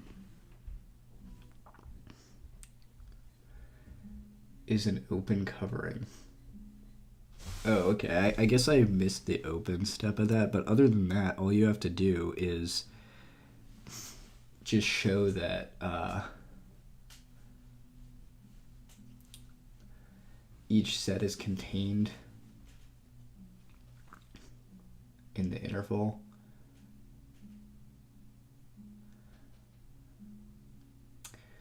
Wait, though.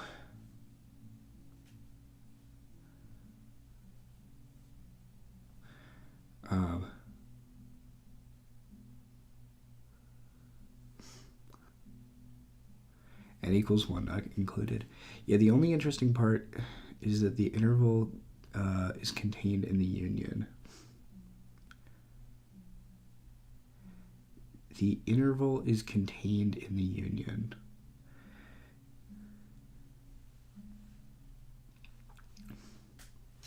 Doesn't have to be an open cover. Wait, so you're saying for each of these we have to show that it's open and that it's in O1, but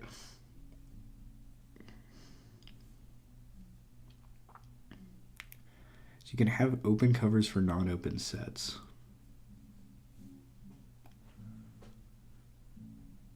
Really?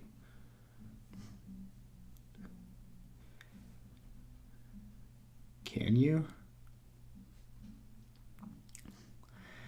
We have to show that each set is open, and that each set is contained in the interval, and that the union is in, and that the union is all of the interval.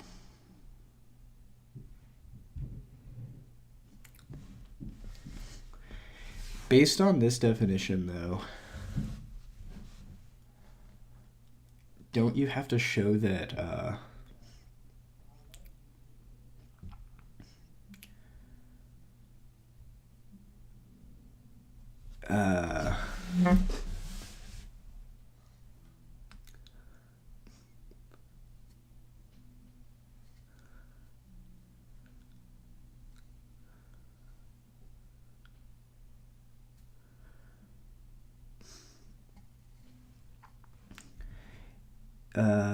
possibly finite is a collection of open sets whose union contains the set A. Whose union contains the set A. Doesn't contains the set A means, can't we show like X? Well, can't we show like 0, 1 subset of F like that, whose union contains, well, like that.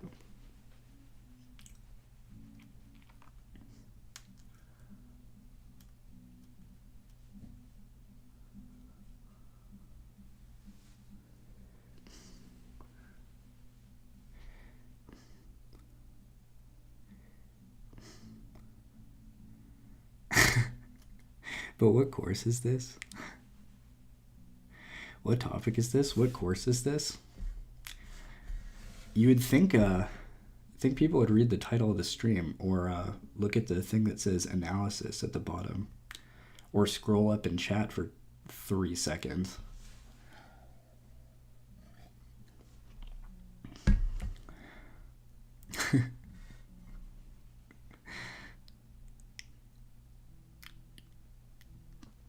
Yeah, practice your OSINT skills. I bet you could find the course number.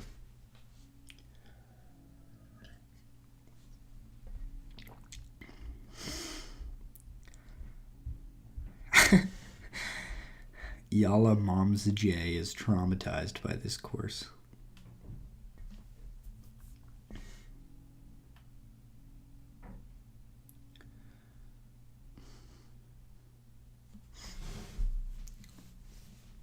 All right. My class is at 2:50, so I have to go in maybe 10, 20 minutes. But let's try to solve this real quick. So I guess problem 3. Maybe that's kind of a janky way to show it though, because if x is an element of this, then we have that it's that it needs to be the element of well, it's greater than 0, less than 1.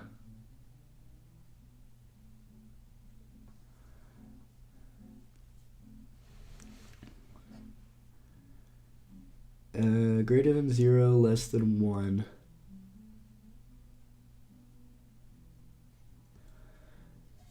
You could pick any n that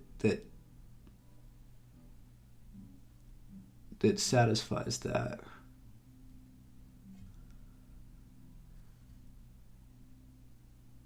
No, this is exactly what you want to show.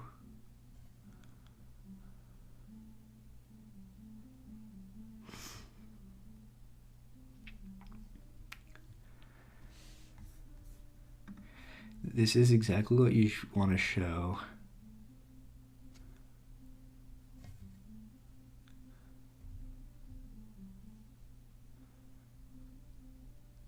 So I just reworded the question.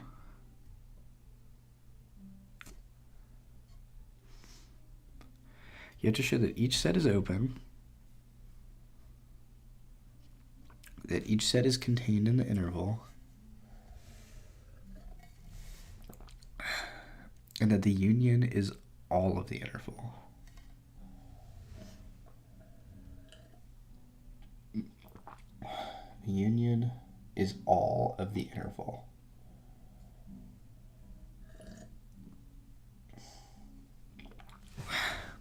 So by you saying this,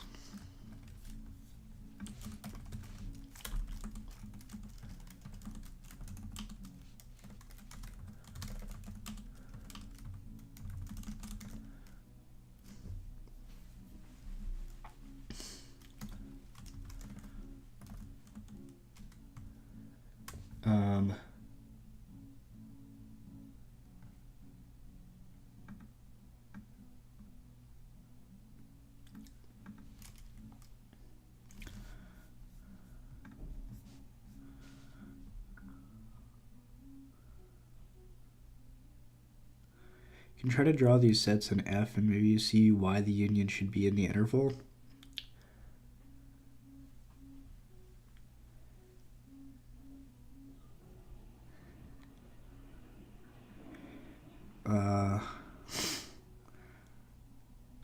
This will give you an idea of how to prove it.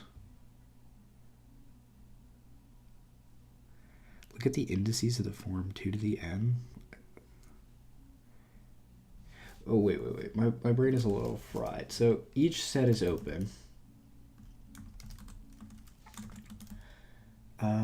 Each set is contained in the interval, and that the union is all of the interval. So, like,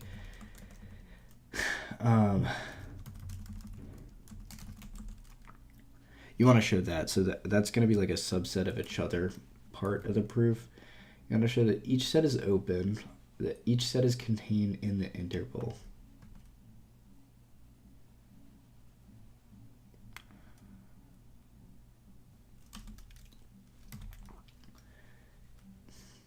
Each set is open.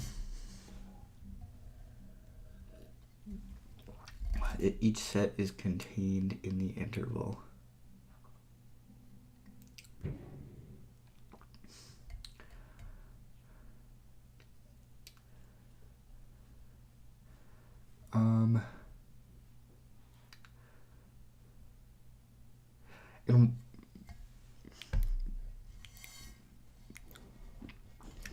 Yeah, but the inclusion follows from the fact that each set is contained in the interval. Wait, the inclusion...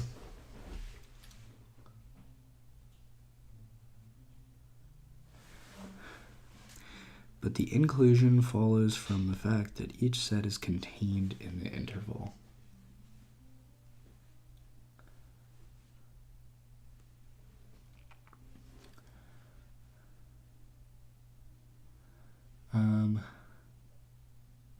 So the conclusion you had is the only relevant one. You don't even need the other conclusions?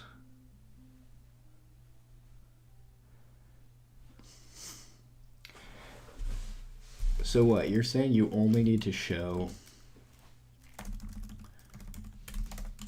this?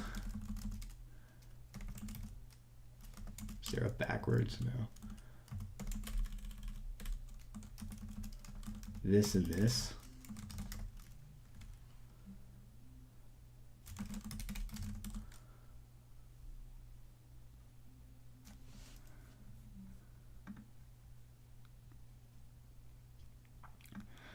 Yeah, of course it's optimal. Of course we're all math majors.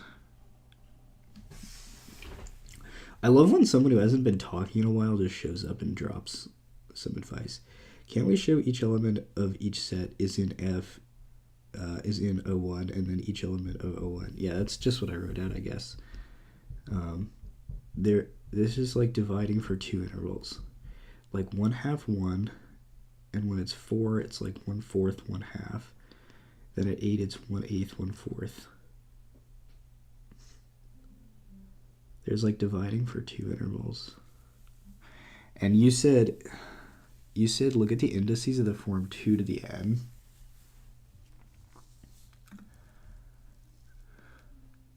Two, 4, 8, 1/2.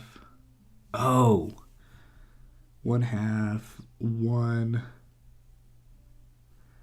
1/4, 1/2, 1/8, 1/4. This is question 3.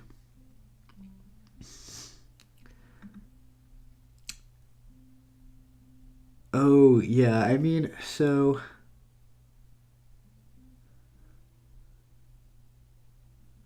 So I guess you can skip union F sub 0, 1 and only need to worry about the other inclusion. Bro, that's what I had originally.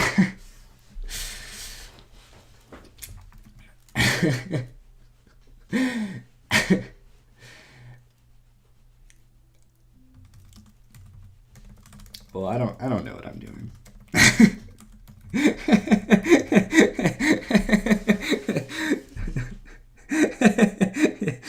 Oh my god, Johnny, you're killing me. I mean, I see why this is true and why you pointed out. So, like,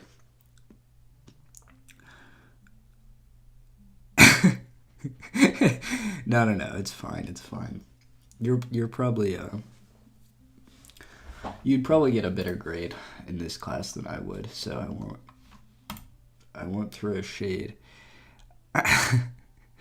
I think, how is it your fault, Uncharted X? You literally weren't involved with that interaction. So,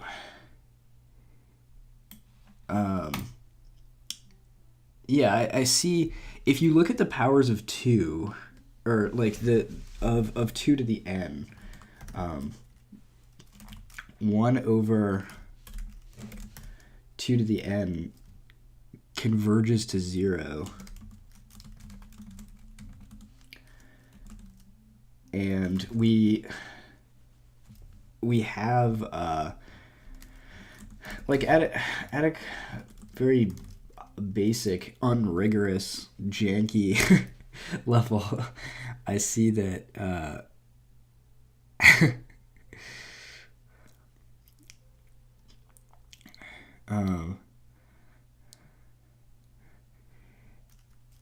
because we have right off the bat, like, if you ignore, if we have this final one converting to 0 and then some whatever, like, I mean, I guess whatever x2, and then that's union with like our initial value of 1/2 1. Like that's already covering the entire thing.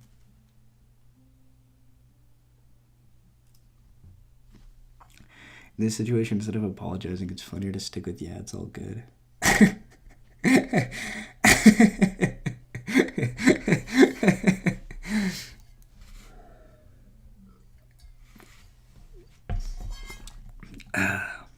First show f is open, then take an arbitrary element from 0, 1 and show that that belongs to f.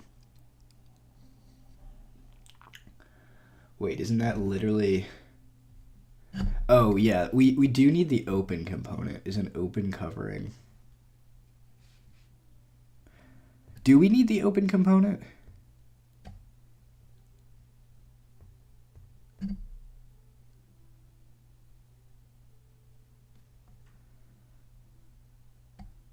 How do you make to share the book on a link in real time?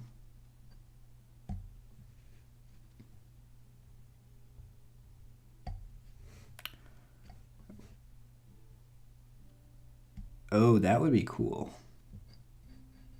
Yeah, sharing the book in real time. That way people could like scroll. It's not covering 1/2 to the k, is it? Next time, make up some scary math jargon and why I'm actually right, so don't call me out on it. No one will ever know for sure. Oh no, that would fuck with me so hard. Okay.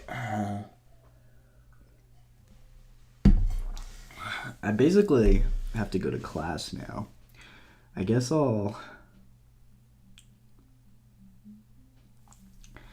if I still have a bunch of days to finish this, so I guess it's fine that I'm not finishing that question immediately. But yeah. It's harder for me to stream on Monday, Wednesday, Friday, but I'll see if I can fit it in. Because I am sick. I might just skip class and stream. Academic streaming. I feel like I learn more from this than I do from class, also, to be honest. I learned that GCD and Max are co-products. Some category theory nonsense.